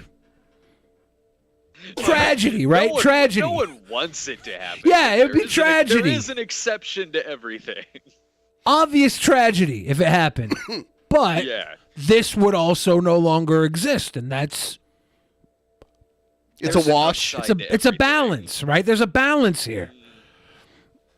Yes, but then they're going to frame their jerseys, though. Oh, God. You got swag? Drop it in the bag. What you gonna do? Bring it to hour 2. You got Performing the swag? hit song from the hockey film Miracle. Drop it in the bag. The Drop Beastie it. Boys really let themselves go. The bag. Okay. Yeah. Yes. I can't even look how much longer it is too. Holy shit. I can't do it. Spike Jones's college film. It's hard for me to like say anything about this because I immediately think of violence, and I'm not a violent man. I don't wish violence on anybody, but I think of it sometimes. I think of it. Here's another one. Toiletry? Yeah, remember if you got swag dropping in a bag? I wonder what happened to those guys. Yeah, I wondered. Hold up, stop. We couldn't get through half of the other one, and there's a fucking sequel to Yes, it? there is. This one's a sequel? They're referencing the drop it in the bag. Was this Sorry for School shooting? Is that blackface? It might Not him, but the guy with the afro on the left. Yeah, I don't know. Is it just bad He has an lighting? excuse. Before they hit set action, a cigar blew up in his face. That's Someone put a load in his cigar. his arms are way too pale for the face to be this way on accident, right? Like he chose Unless the blackface. wig is just leaking. Yeah, that's It's dripping down on his face. I want to think of every reason why this wouldn't be blackface, and the wig dripping is the best I can think of too. It could be Indian face. As long as it's not Like fat Trudeau? face.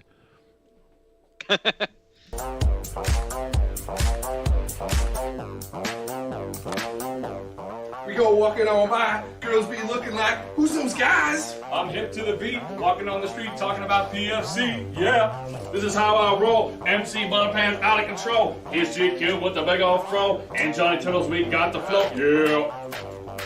Yeah. There are teachers getting canceled all the time for making statements that are insensitive. Like, can we also get these ones, please? Can we just? Yeah, but that guy who came in just to go he needs a promotion. He doesn't need to be fired. That guy single-handedly saved this video. Yeah. Look at that body. Oh shit. Look at that body. Powder. Look at that body. When I walk in the class, this is what I see. Everybody stops and they're staring. Okay. Like the school shooting joke is too far. Too far, yeah. But laxatives across the board here, and they just start shitting themselves throughout the video. I think that is a better wish. That'd be a better wish fulfillment. I wish Diarrhea, yeah. I wish mass diarrhea on these people. It's a good compromise. I feel like that's fair. Asked to buy it all. When I'm at the beach, I'm in my Speedo trying to floss my teeth. Yeah. This is how. Yeah, that motherfucker. I'll be right back. He Yeah. He's got all the heart in the world. That guy. Everything better. He is kind of like a small little Band-Aid. He is their secret weapon. Damn Their it. secret weapon. Whenever you get this close to saying like, I kind of wish a school shooting would interrupt, that guy comes in and you're like, you know what? No, I don't want that man to be collateral damage during this. Yeah, we have to protect him at all costs. Oh God, I have the ability to play more of this, and I don't know why I would. Like I literally don't. I don't know why I would hit this play button right now. So I think we're gonna derail. Just. I'm not gonna play any more of this. I'm like let Ben do that when he gets back. Have you? I went to see a movie last night. We do $5 mystery movies here, where you. Dude, I did that too. What'd you see? It was Spirited. That's why I saw that last night. Yeah, yeah. How'd you like that? I had once it got past the half-hour point, I thought it got better, but there were parts of it that worked. Like I kind of thought it was original. Yeah. I'm like how okay, we're kind of following the ghosts and it's like sort of a TV studio, really. Yeah. Like I like that. But it would get really weird, like in the future where it got dark and like the kid was bullied into committing suicide, and then directly after is like tonally off shenanigans jokes. Yeah. It was and then it was going like very, very deep and then very, very shallow. The tides of this movie were just waving. I like it's a musical too. Like the just like it's half hard. of the songs could have been cut. Oh, easily. And it's very easy for musicals to be super cringy. Yeah. This I didn't feel like I was super cringe. Like I don't know if you watched the Bob's Burgers movie, also a musical. I felt like that one was tearing at me. The musical songs in there were hard to sit through for me. And this one I wasn't like cringing, which was a good thing. But there was just so much of them in the first act that it like threw the pacing off on it. But then when they slowed down with the musical numbers, I'm like, okay, now they're landing a little better. I liked the Good Afternoon one. That was really good. Yeah. Where they set a man on fire. There's that crazy ass ending after the bus. Yeah. I kind of like it was a mess, but I kind of liked it. Yeah, that's how I felt too. I was like, it's not. I'm not mad at this, and I thought I was gonna be mad at it. Like when it started, I was like, it's a little too early for a Christmas movie, a little too early. Yeah. But this is a pre-release, so it's like it's not supposed to come out just yet. 10 days from now. Did you go see the previous mystery movie they did? Was that the greatest beer run ever? Yeah. Yeah, I really liked that. That was the first one I saw. Was the greatest beer run ever. We went to go see that too, and neither of us had ever gotten a trailer for that movie. So when it started, Laura and I are going, we still don't know what this is. Yeah. Like I didn't know what headspace to be in either. Like I didn't know, is this going to be a drama, a comedy, a horror film? Yeah. And the movie had no credit scene at the beginning. No. So we were still sitting there like, we don't know what this is called. It's remaining a mystery to us. Yeah. I did see a trailer for it before it came out, so I was actually of lucky because I when I saw the trailer, I was like, I actually kind of want to see that. And they had Russell Crowe in the trailer, and it was like very heavy in there. So I was like, okay, this looks like a good movie. Then when I saw it was that, I was waiting for I couldn't remember the name of the movie, and the title dropped literally at the very end of the film.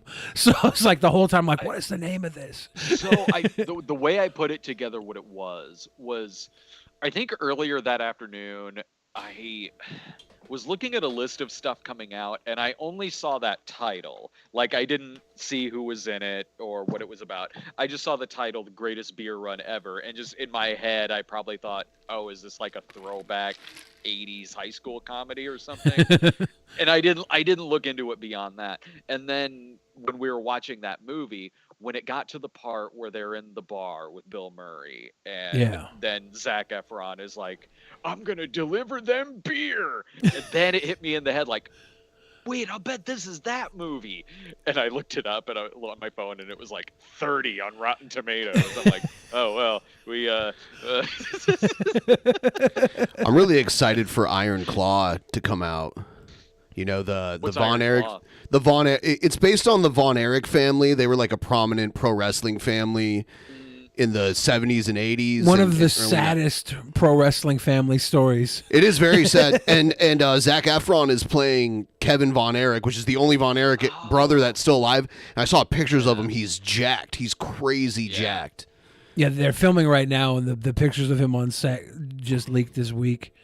And he does look super jacked. Yeah, it's well, he crazy. also had to be freaking jacked in beer run too, so he could run through Vietnam carrying 20 cans of beer over his shoulder.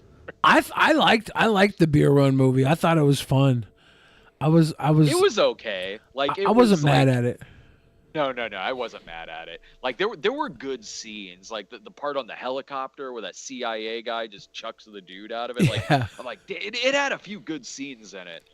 I thought it was like I left and was kind of like, yeah, that kind of belongs on streaming. Like, Have you not seen the bad. YouTube video it was based off of? No. It's like it's a real story. This guy, he went and brought his buddy some beers, and about 7 years ago, they put out a little YouTube video, Pabst Blue Ribbon, the greatest beer run ever, and he's sitting there with his old buddies, and they're just talking about it, and it's kind of a cute old man story. I knew it was a true. I didn't hear about the YouTube video, but I knew it was a true story because like in the movie, I don't know if you thought the same thing too. In the movie, when it's about halfway through it and they all take that group picture with themselves in Vietnam, Yeah. I'm sitting there thinking, this movie is gonna end with the real photograph. Yeah, And it did. 100%. I was like, this is gonna be that kind of movie. Well, you know in the movie, like when they go out of their way to take that photo, that it's a real photo. Without like I didn't know it was a real story until after the movie was over. I read into it. And I looked into everything, so I didn't know that much about it. But like as I was watching that, I was like, okay, this is 100%. Like they're making way too much of a point of this guy taking this photo. So this is the money shot here. I hope that all of the mystery movies aren't going to be Apple movies. Like no knocking. Neither one of the movies I thought were bad, but it's more like, well, okay, the next one they do, I'm just going to assume it's going to be another Apple movie. Yeah, that's true.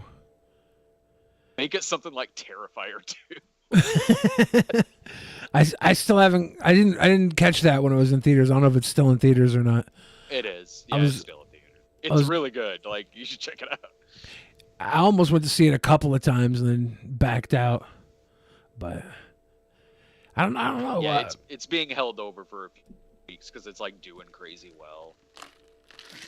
I've seen a lot of good responses about it. Did you watch the original Terrifier and everything? Yeah. We saw that when it was around when it first came out, maybe like a year or so after the first one came out. So we were looking forward to the second one because we liked the first one a lot, and the second one's great. Like it's legit, like really damn good. It's a good slasher. It's hard to do that now, where like you have a new slasher villain that like really lands and stands out and is unique. Like, yeah, there's still like slashers over on VOD, but the killers are usually like kind of generic, really. But what they do with like Art the Clown and everything, like it is like a really cool like new slasher villain. That's hard to do. Okay. Did you see the Triangle of Sadness? Have you caught that? I saw that title. What is that again? It's got Woody Harrelson in it. It's about kind of like that the one. Okay. The balance between the ultra elite and the common people on a cruise ship, and it hits this point in the middle, and I just fucking died laughing through like the entire middle of this movie. It was so funny to me. Nobody else in the theater was laughing but me, so I felt like maybe I was like psychotic, but I think it's playing at some of our theaters here. I know I've seen that title. People are telling me that Brad's audio is low. I have him turned up all the way on my end, so I don't know. Oh, is it bad? I guess it's low. I guess it's like the volume is low for some reason, but that's weird that they're telling us that just now. yeah, thank you guys. Appreciate you. Yeah. Go clean out your ears, assholes. The levels I'm getting over on my end are good. Yeah. It's the bar is reaching the very top. Yeah, I don't know. It's been getting worse. Like literally nothing has changed. So I don't know. Yeah, I feel really bad for all of you watching at home because this was a really great conversation. If you only heard my half, then you heard like 40% of it. Poor guys. Some people are saying sounds fine to me. Here's the thing. I think that we're being trolled right now. No, I was noticing. Yeah, I was noticing his was a little low, so then I like turned him up like way louder. So. Oh, okay. Yeah, there is like a Skype setting that automatically gets checked sometimes where it like regulates your volume like in the settings, and it might have been doing that. Like there's like a. Oh yeah, it does say automatically adjust microphone settings on my end. Should I turn that off? Yeah, I would, because like if it thinks you're getting too loud, it'll like quiet you down for no reason. Got it. Yeah. Yeah, I just turned that off. All right, it should be fine. All right, let's see what else we got here. More cringe rap? I have a little bit more. I think. No, it's like I'm not asking for it. It sounded like you were. It was kind of like more cringe rap. No, that's not my. That's not how you did it. No, it's how about I cleanse your palate with the puppy cam? Pup cam. I set up a pup cam while you guys were talking about movies. Ah. Hera, how's it going? Oh, you're on camera.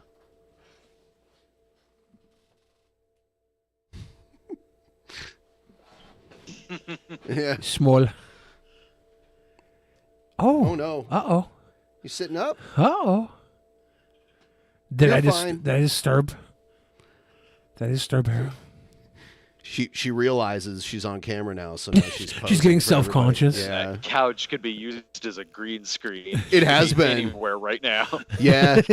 What's going on? Oh, she sees I'm in herself. space now. Yeah, what if you did green screen space behind her? Would that freak her out? Probably Would she not. think she was in outer space? I'm up here without a helmet.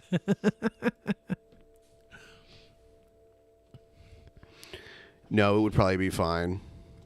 I just don't have an outer space thing right now. That sucks. Yeah, you don't have to. Cute. Speak. Oh, good girl. I gotta set up a camera in there for Lloyd sometime. Right. I just got a new wireless camera, like a fully wireless webcam.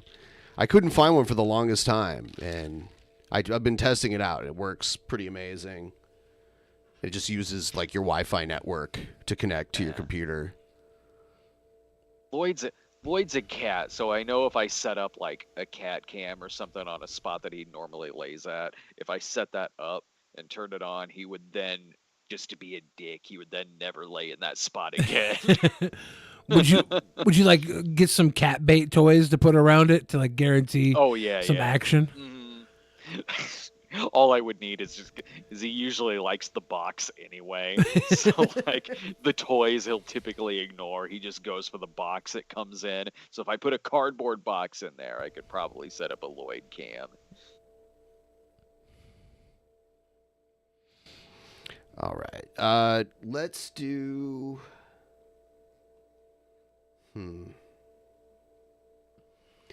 I guess we'll check out. Here's a crazy video I saw the other day. That did you see the owner of the donut shop in Portland pouring water on the homeless people or person? No.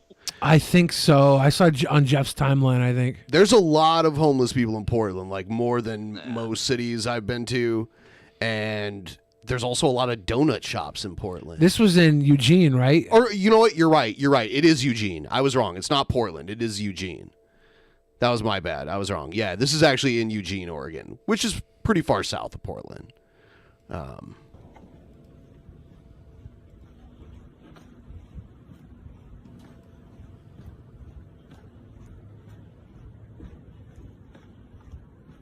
TikTok video is taking its time. Yeah, so here's a homeless person just like sitting on the ground. Fucking cunt, motherfucker! Don't! What the fuck is wrong with you? You're not putting fires around Are you here. fucking retarded? I'm fucking freezing, you fucking I don't cunt. care. There's places You're you can a go. fucking cunt! Yes, bye. You're a fucking piece of shit! You're a piece of shit! Yes, and you're living outside in the middle of nowhere. You have no soul. You fucking fuck. And listen to you. Listen to you. You. Sweetheart. You fucking just dump water all over me. Yes. I don't even have any fucking clothes to change into. Thank you. It's all your fault. It's all your Jesus fault. Christ. That's a far way for him to walk just to dump water on a homeless person. I can see if like she was in the middle of his walkway to get to his business and his truck is like, you gotta move, and she's like not moving, and then you treat her like a non-human. Then you treat her like a non-human. Why did he post this? He's just like, it's him who posted it. It's his phone filming it. He's like, this is a win. This is a win for small business. He's like, oh, they'll hate her online. She said retarded. They'll Exactly. She's ableist. Oh no. Yeah. I brought back the puppy cam by popular demand. People are demanding I put her in the smallest box. The teeny box? Yep. There you go. Han comes in, pours water. You shouldn't be laying here. Yeah, that's it's all your fault. It's all your fault. I pour water in this spot every day for the last 40 years. You chose to sleep here in this spot. It's all your fault. Yeah, like it's interesting that he would choose to do it when it's cold outside, not like in July or something. Like anytime you're dumping water on a human being, like maybe it should be like a squirt gun fight. Right. Like that's pretty lit. Like I like that. Water balloons. Yeah, a wet t-shirt contest. Big fan. Big fan. But a homeless person sleeping. Homeless person sleeping. Not the move. I don't think that's the move. It's not the move. And this is a donut shop owner? Yeah, it's a owner of a donut shop in Eugene. The sanctity of donuts. That's a big Oregon thing. You know, I thought it was Portland because Portland has like not just Voodoo, they have like Pips. That's another place. I think West Coast is a donut like haven. There's like Top Pot. Yeah, we got a bunch of donut spots here in Seattle. Yeah. You go down the coast, you get California. There's a ton of donut spots. I haven't spent a lot of time in California. Randy's Donuts. Chicago has a whole like donut parade, like donut festival weekend. Yeah. Yeah. I think that Chicago was Chicago where the TV show Superior Donuts was set? I don't know. I've never heard of that.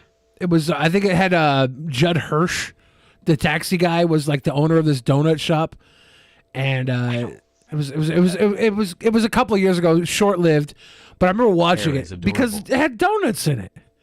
So I'm like, I'm gonna watch it. I'm fat. It's simple things. I'm gonna watch this, and 2017. And I think it was Chicago. Like the idea was that the Chicago donut culture was like mom and pop.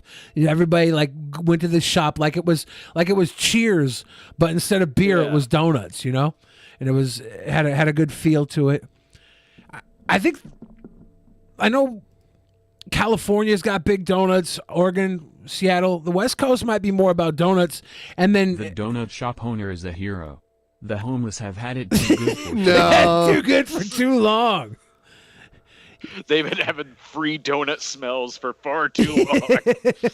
God. They're always first in line to get the fresh donuts. And New York is all about the bagels. You know, I downloaded this video that's about, it covers every regional style of hot dog in the country. Like, and I looked at it and it's pretty accurate. You checked it for accuracy? Yes. Yeah. Where did you line up your hot dog knowledge versus theirs? Oh, well, I didn't know about like places I've never been before. So like like when you watch this for accuracy, how many spots were you like, okay, they got like obviously they got Seattle right? Yes. Obviously. But they said something I didn't know. Basically because we put in Seattle, we put cream cheese on hot dogs. I didn't know that originated from a bagel hot dog where the bun was a bagel originally. And they kind of dropped the bagel, and now it's just like, if you go to a hot dog vendor in Seattle, you can get, a lot of people get cream cheese. Yeah, it's cream cheese and grilled onions Yes. is the big thing here in Seattle. Yeah. Little I only know sriracha. the Chicago one. Oh, you know what? Our friend Scott refuses to eat those. He hates the neon green relish, and he's like, "What the fuck is a sport pepper?" Like they created sport peppers just to be on Chicago Door. We're covering the Yeah. most distinctive I'm not a pickle guy really, and so it's not very often I have a Chicago hot dog. Once in a while I will, but I'm just not. There's a lot of toppings on it I like, just not much of the pickle stuff. I like the Chicago style. I like all of them. I like Coney. I like the Coney's really the good. chili Detroit dog. Coney dog. The Detroit Coney. What's Yeah. the difference between that? That's the original Coney dog. Okay. Yeah. Yeah, and the places Those are good. The places that serve them are still open, like the original places. And of course, there's Comic-Con hot dogs, where you get one for like $5 just from a stand. Yeah. That's the one it's the one I'm used to. Andrew Plant Gollum says Ben loves himself a glizzy. Kids are calling hot dogs glizzies now. Are you kidding me? No, that's what they call them. Don't ever say that to me again.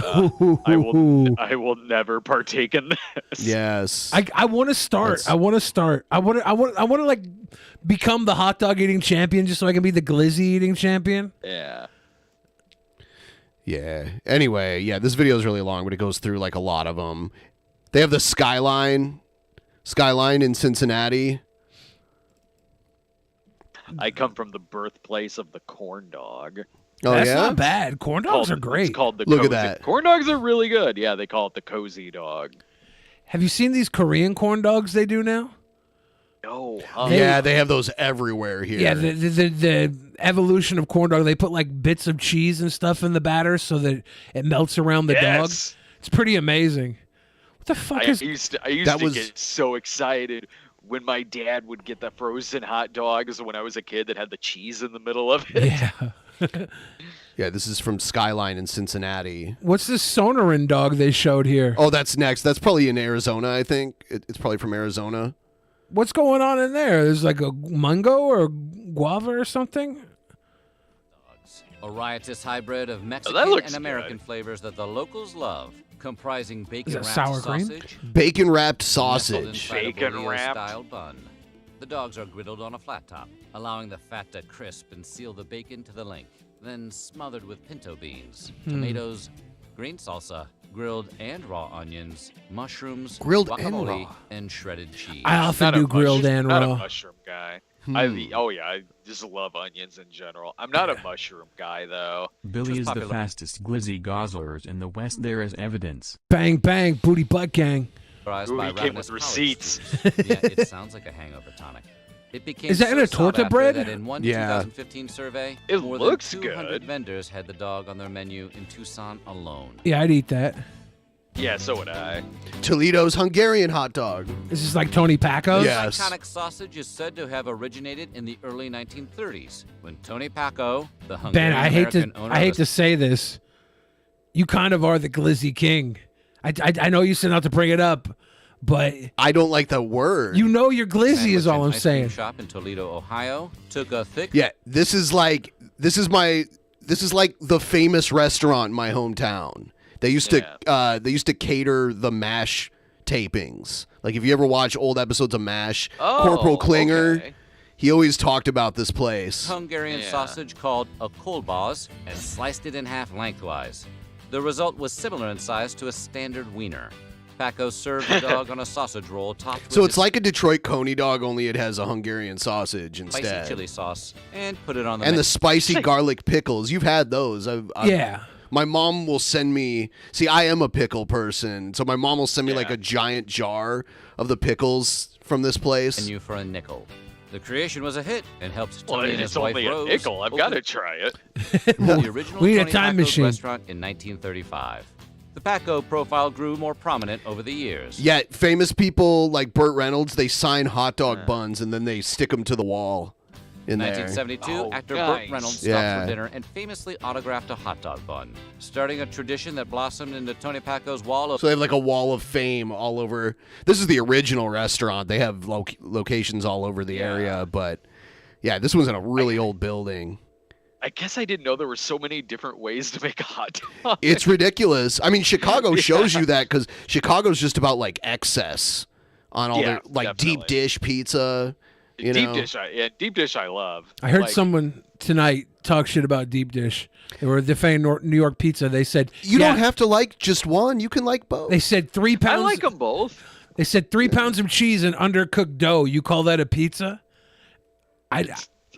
Whenever I hear that, I think that they just went to like one of the lesser places. Yeah. Like, because I love deep dish, and like I could tell you plenty of great places that do it around here, and not in any one of them have I been to one where I've been like, oh, the dough was raw, or like some stuff like that I hear people say. I think like you could talk bad about any pizza. Like this New York pizza that everybody claims is the best pizza. I've had a ton of New York pizza. Some of it better than others. New Haven, Connecticut is the best pizza in the United States. Apparently, that's what I've heard. Yeah, I think artichoke basils in New York is a good pizza. Yeah. The word out there is that New Haven is like the best. Is that the one with the pizza? A Beats. A Beats? Yeah. Yeah, that one tops a lot of lists. Like we've got one in Chicago that usually makes the top 5 quite a bit, called Pequod's, and it's outstanding. Like it is one of the best in the country. I think the pizza the most bang for your buck you're gonna get is the Costco pizza. The Costco pizza. Yeah. It's a good pizza. They do a good pizza at Costco. Yeah, it's fine. It's like you get like one giant slice for the price of what you would have gotten like one normal size slice in a pizzeria. If Costco was a cult, I would be a card carrying member, and I am actually a card carrying member. So, Team Costco. Sometimes I'm in the mood for, because we got great ones around here. We got Pequod's, Lou Malnati's, Geno's, but then there are times when I'm sitting there and I'm like, you know what? Today I am kind of in the mood for a stuffed crust from Pizza Hut. I've been making my own pieces recently in a cast iron pan. They've been turning out okay. Rhode Island's hot wiener. Yeah, I remember. I don't think I ever ate one of those in Rhode Island. The big thing in Rhode Island when I was there was this pizza bread, I think is what they called it. And it's like bread with like pizza sauce on it. Their pizza sticks maybe is what it was called. That was the big Rhode Island thing I remember eating. And then their lemonade stands. And then, of course, my friend's mom. Pizza lemonade. Yeah, it was like pizza bread and lemonade. And then coffee milk they had there, too. It's like a... I use a lot of creamer in my milk, so I'm like, coffee milk? I'm actually down with that. Yeah. It's weird. Rhode Island cuisine is interesting. I like Rhode Island. There's the corn dog. Yep. There's the fucking dip glizzy on a stick. Yeah. Look at that, dude. There it is. Man. Oh, yeah. I do want to go to the fairgrounds now. Right? Give me a turkey leg and a 9-foot corn dog. Yeah.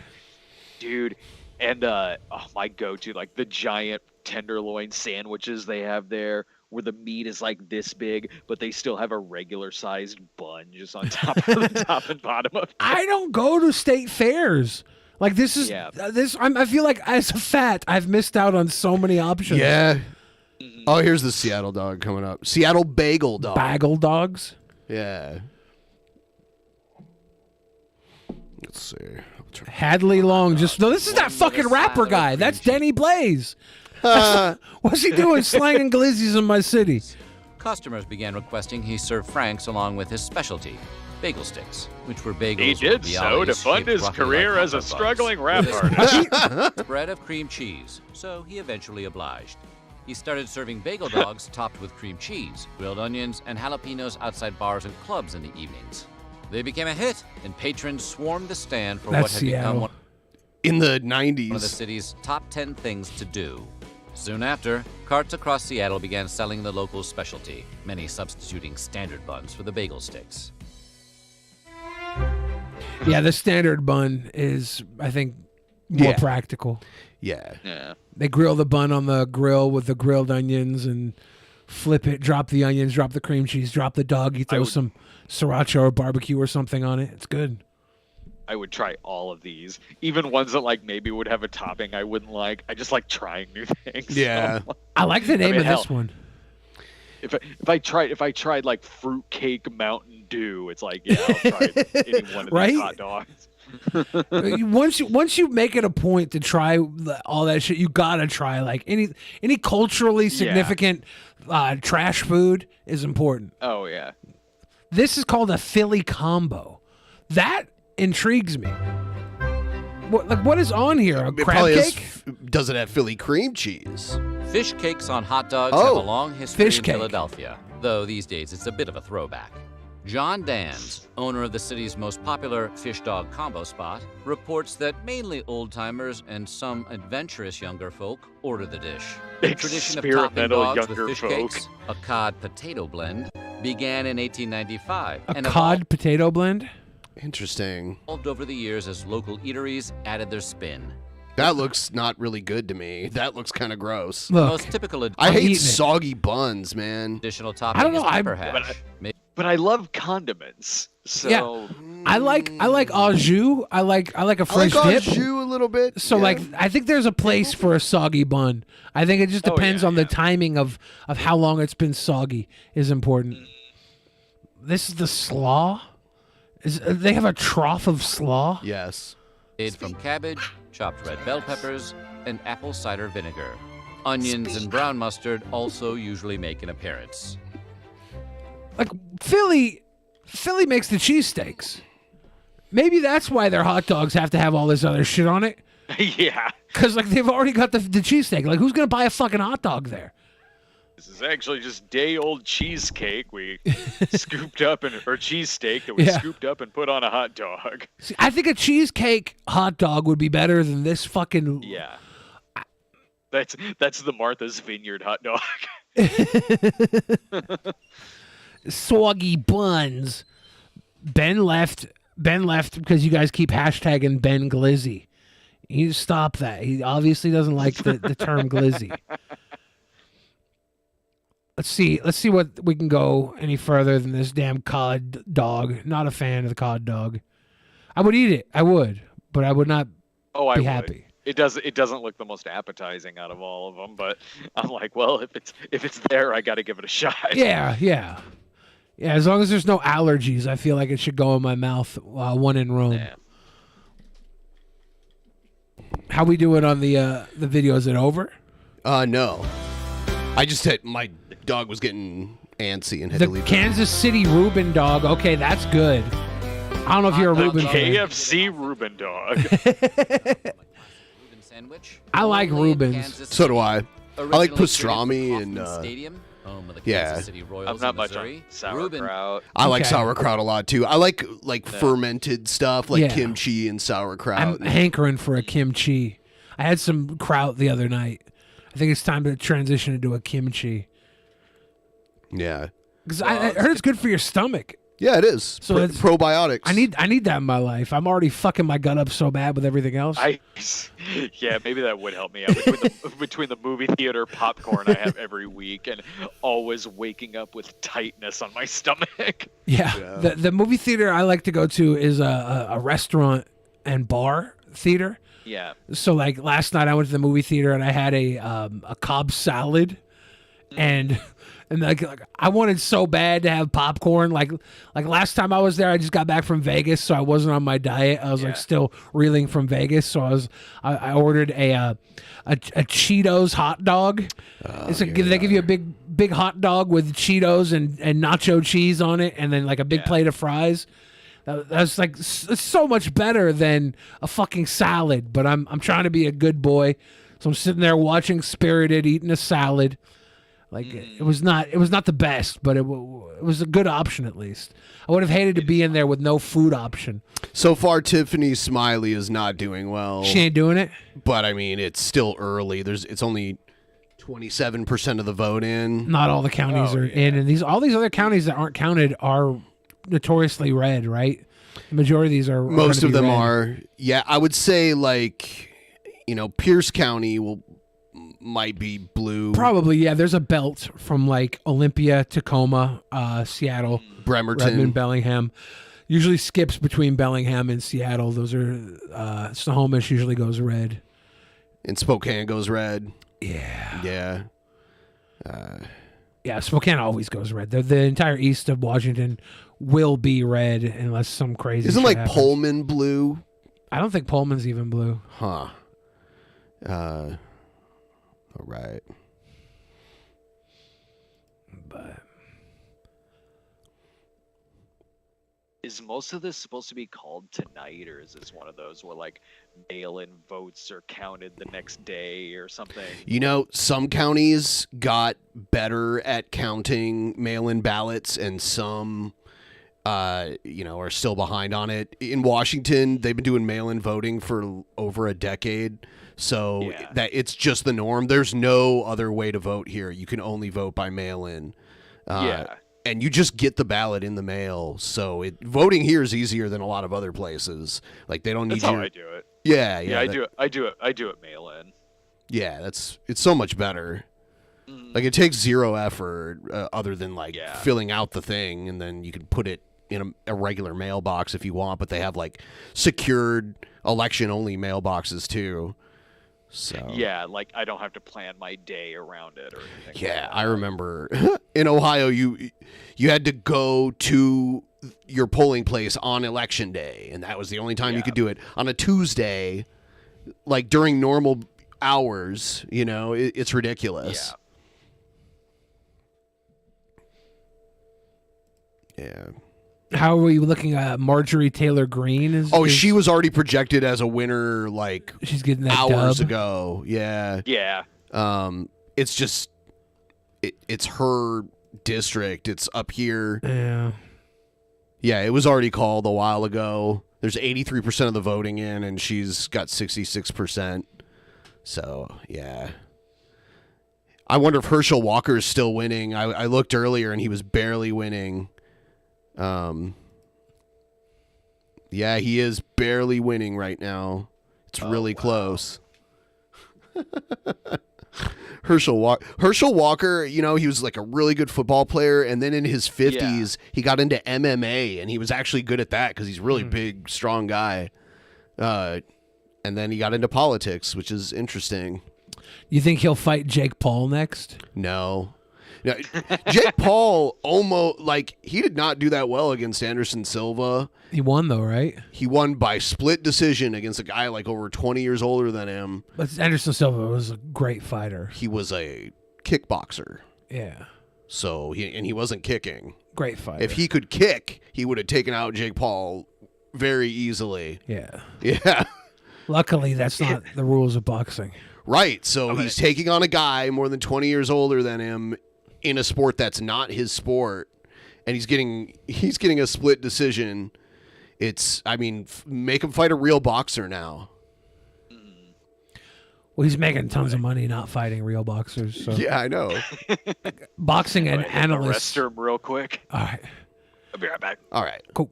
The boxing analysts have all said that what Jake Paul's doing is actually he's doing it perfectly for what he is. Like he's got a team behind him that's not stupid. Like they know what they're doing. Right. They have him fight way older people who aren't boxers first and foremost. They're something else.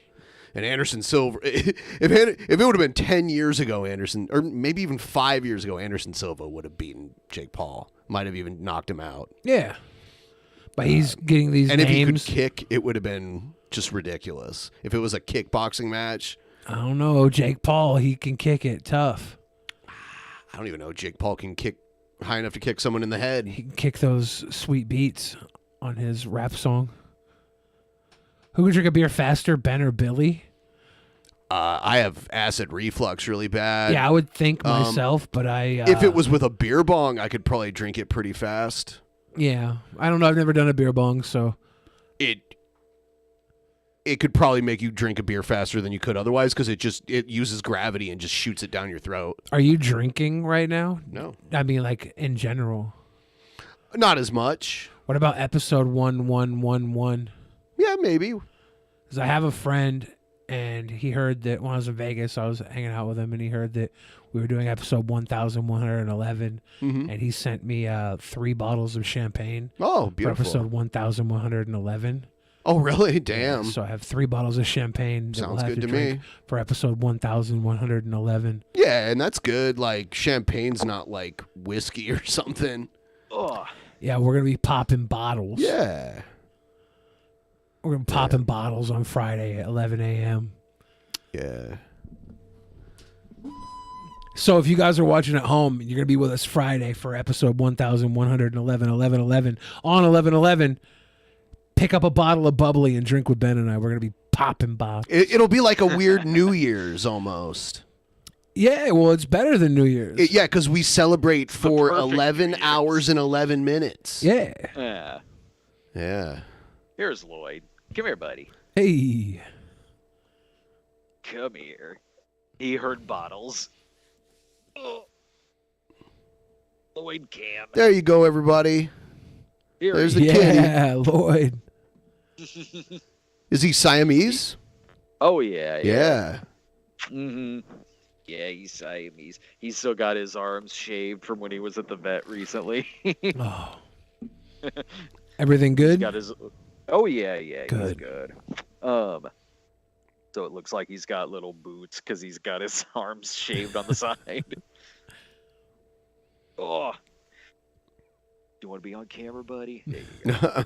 Oh, no, he doesn't. He's like, nah, I'm good. Made an appearance. It's too late.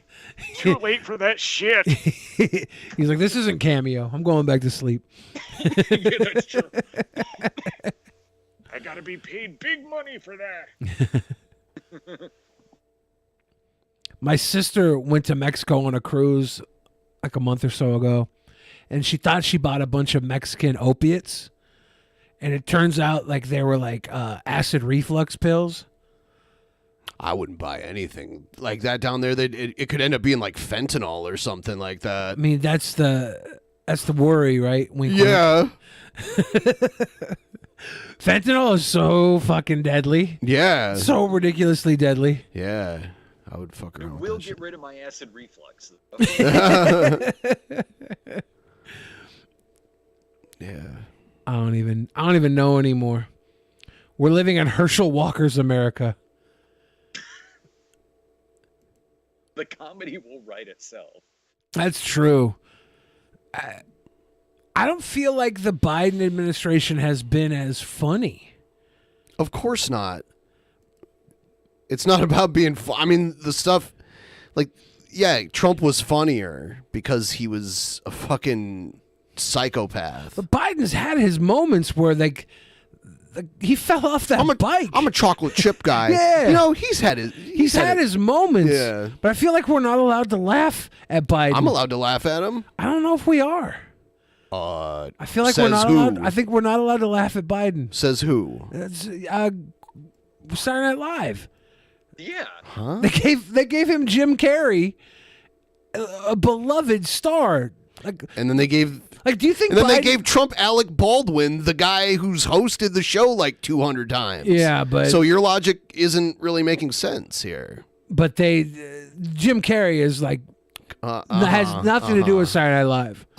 So they brought in a heavy hitter ringer. I for mean, Biden. he's hosted Saturday Night Live before. like in a world. The entire Night at the Roxbury sketch was a Jim Carrey sketch originally. Was it? Yeah, Yep. and like Okay. when Jim Carrey plays Biden, it's portrayed endearingly. Yeah. Whereas with Trump, it's like an idiot Bond villain. Yeah. Yeah. I'm trying to think if they would have had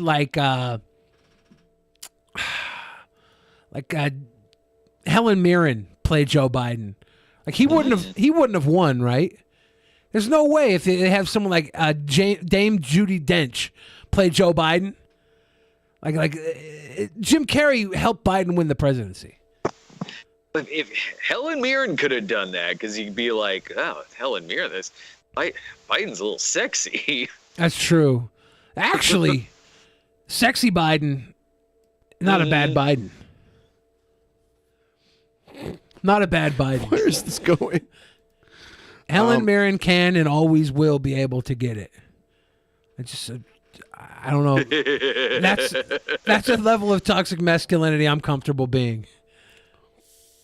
My sexy Biden and Helen Mirren erotic fan fiction. I like how who's the guy that Bernie Sanders. Who's the guy? Who's that guy? You know, the old man that Larry David played on Saturday Night Live. The Bernie Sanders had a ton of like fan fiction, like erotic fiction that he wrote back in the day. Oh yeah. That guy's like a stone cold perv. I like that. That's why they gave him his own brand of beer. There's a Bernie beer? Yeah, there is. Oh, wow. It was like a short-lived like IPA. I think you could only get it at the location that made it. So I tried ordering it one time. I can't even remember. But yeah, there was like a short-lived Bernie beer. Interesting. I still have a can of Billy beer. I was just gonna say, yeah. I was just gonna say, like, I at least need the can to put right next to my Billy beer. Yeah. I picked up a can of Billy beer on my birthday like 6 years ago. I saw it at a gaming store. I was gonna buy some Magic cards. Yeah, it was full, and it's still full. It looks gross. Yeah. I bet you if I opened it, it would just be sludge. We had the can of Billy beer. It kind of sounded like sludge when you'd shake it like that, but then when you actually open it, it wasn't. So it's like, I don't know what that means. This is like just this weird product now. But because we poured it into the glass, and it poured like a regular beer. Like it had a head on it and everything. Of course, then when we look closer at it, there's like bits of rust floating around in it, and we did try it. Like we switched it around a little bit, and then You didn't swallow? Afterwards. No, we didn't swallow it, but it tasted. Honestly, it tasted probably like it would have tasted back in the 70s. Interesting.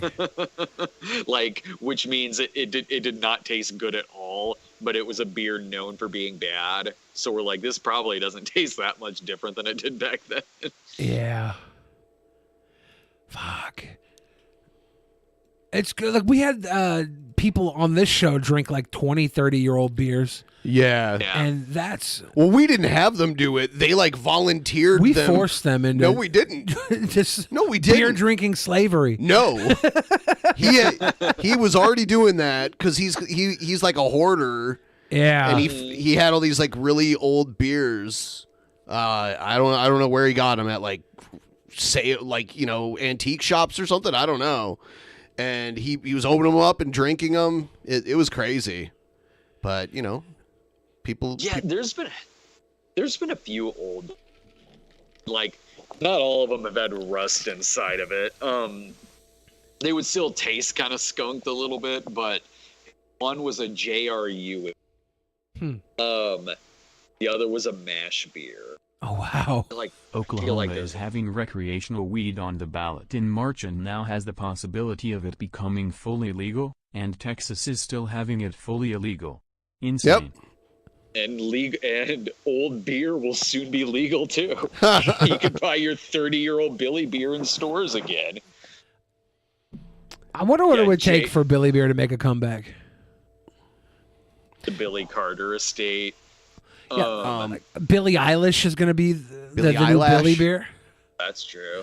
She could probably do it because you probably wouldn't even need run into a rights issue because she spells her first name differently. Yeah, when she turns 21, because is she 21 yet? I don't think she is, right? I have no idea. She was. Maybe she is. I'm not one of those weirdos that waits for people to turn certain ages. Well, marked on the calendar. Let's see. Oh, it's Millie Bobby Brown 18 day. Though there was like sickos with yeah, she's 20 years old. She'll be 21 in December. So it might be too soon to start the Billie Eilish Billy Bear, 21st birthday edition Billy Bear. But I have a whole bunch of Actual Mania related promos. Should we do those or a whole bunch? Well, I mean, like 3 or 4. We're going to do the post show, right? Yeah, we are.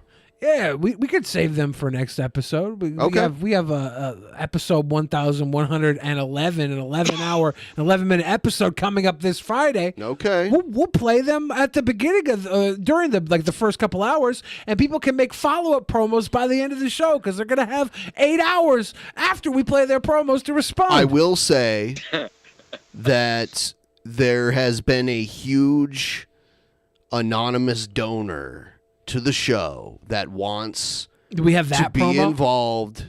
Yes, I do. Should we end it on that promo?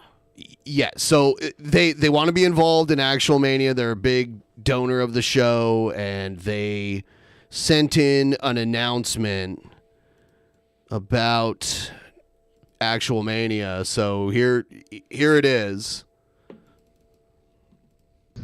Hello, ladies and gentlemen of the Drunken Peasants podcast.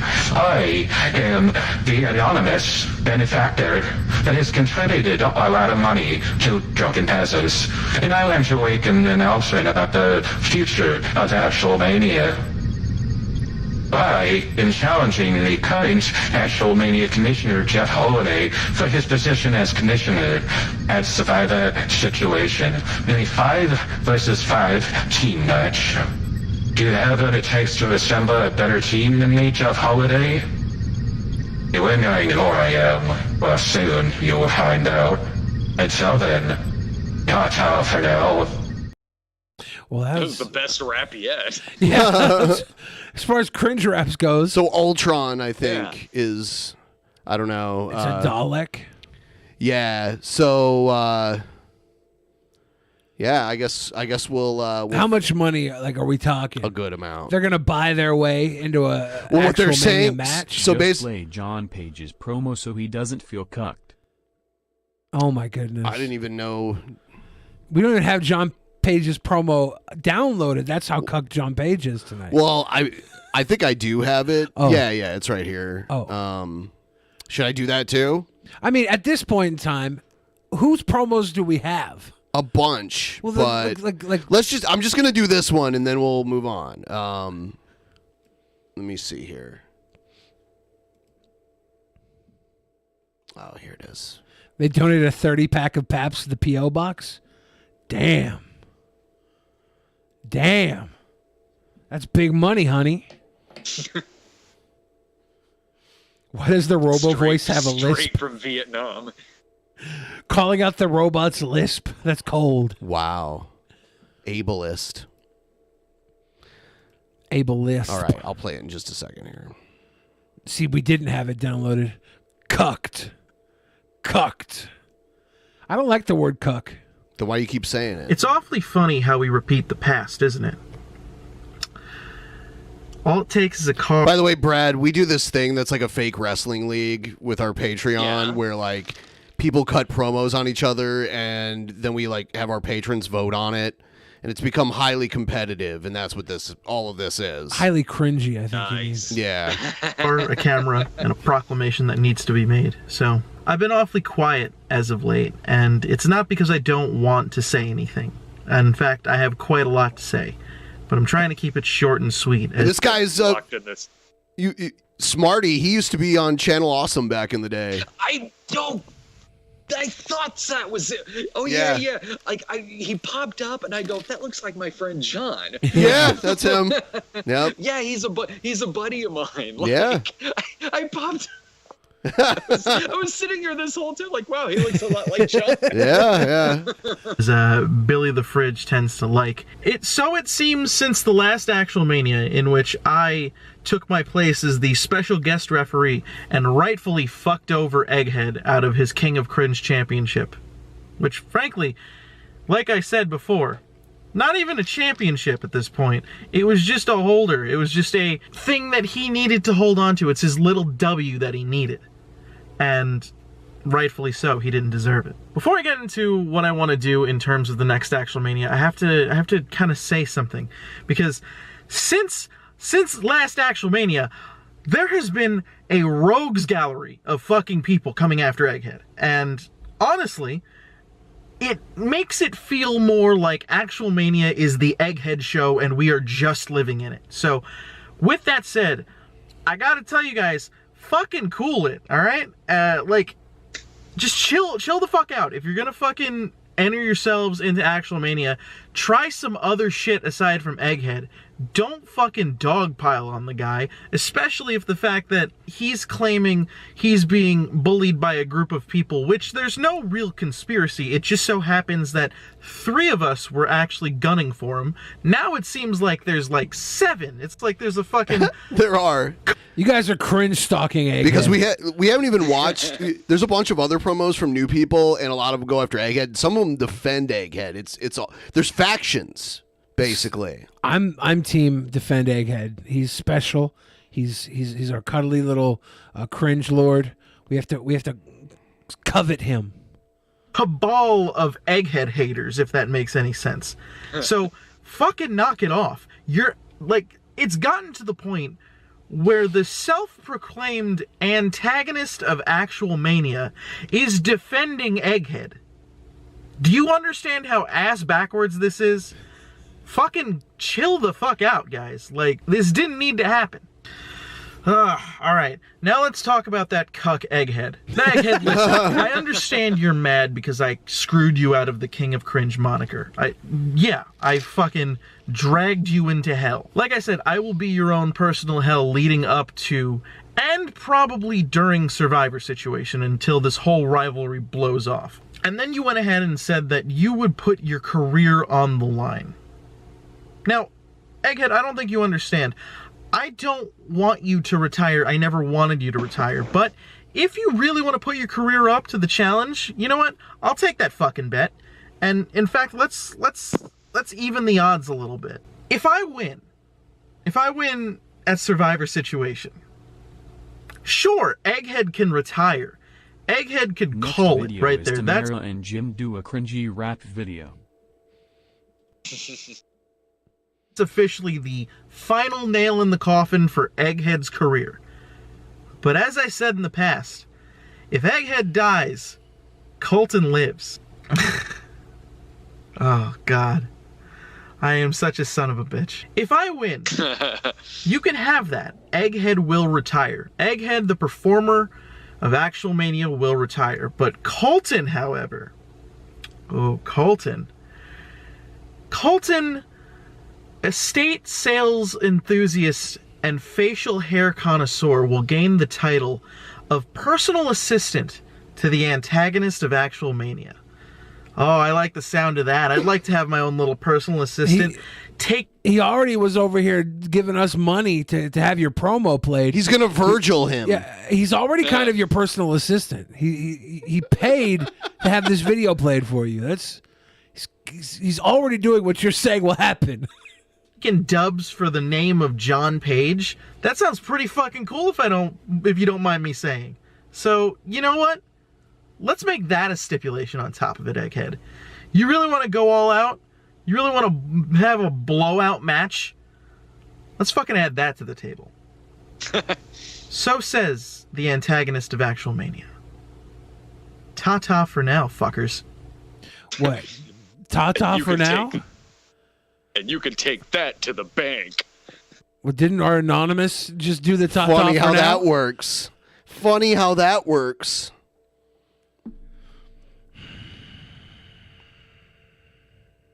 Yeah. Surprises around every corner. What can we say? Oh, I know exactly what I'm gonna do for the next promo. Pulls up directions to the main cemetery in Enid, Oklahoma. What? Hey, kid, I swear to God, if you exhume a body and fuck it for a promo, I will buy you a beer. Yeah, but that's one more snuff film people have to sift through. That's true, and Corey Feldman's not even in this one. So, we're about to wrap it up. Sorry. So, Brad, you got anything you want to let the people know about? Oh, I got a big video on 1960 in film coming up, where I run through all of the movie releases of 1960, where it turns out 80% of them are all about cheating on your spouse. Interesting. I never realized that was such a theme in early 60s movies. Huh. Who produced them all? Was it all the... Oh, no, they're just random. Like, some are Brothers, some are like MGM. It is just a bunch of movies that have to do with the central theme of a person cheating on their spouse. Sometimes it could be a comedy, sometimes it could be a drama, sometimes it could be a crime thriller. Interesting. All it just made me think of was like, this is from like a producer who wants to like justify having a mistress, so he's making this like romanticized infidelity movie. And there's like tons of movies that do that year. Or was Hollywood responsible for tearing down the nuclear family and building up the free love hippie movement of the 1960s? And it Lloyd knocked the door open. I think it also had to do with like they had just gotten rid of the Hays Code. They had just gotten rid of like limitations to where they couldn't do a lot of movies like that before. Okay, yeah. So it's like here's a bunch of cheating movies out the ass. But that's the next big thing I got coming up. That should be up in maybe like a week or so. Nice. That sounds like a fun one. I'm excited to watch it. I'm gonna learn some about 1960s cheat exploitation. Cheat exploitation and epic exploitation, where like Spartacus and Ben-Hur were big, so then you got the Italian knockoffs like David and Goliath and the Barbarians. Yeah. Oh, that's I can't think of. Was Mad World, was that 63? Yeah, that was early 60s. Yeah. 63, 64. I don't have a very huge knowledge of film before I watched it as a little turdlet. Like my film credits start around "Don't tell mom the babysitter's dead." As it should. It tells you how to take care of the place if the babysitter dies, how to get your first full-time job, pursue your dream as a fashion designer. Right? Tons of life lessons, and don't tell mom the babysitter's dead. Right? But yeah, thank you for hanging with us tonight. Yeah, anytime. Awesome. Yeah, and for everyone else, all of our patrons, as soon as this stream is over, we're going to be live over on Patreon if you want to check out tonight's book review. Yeah. Good night, everybody.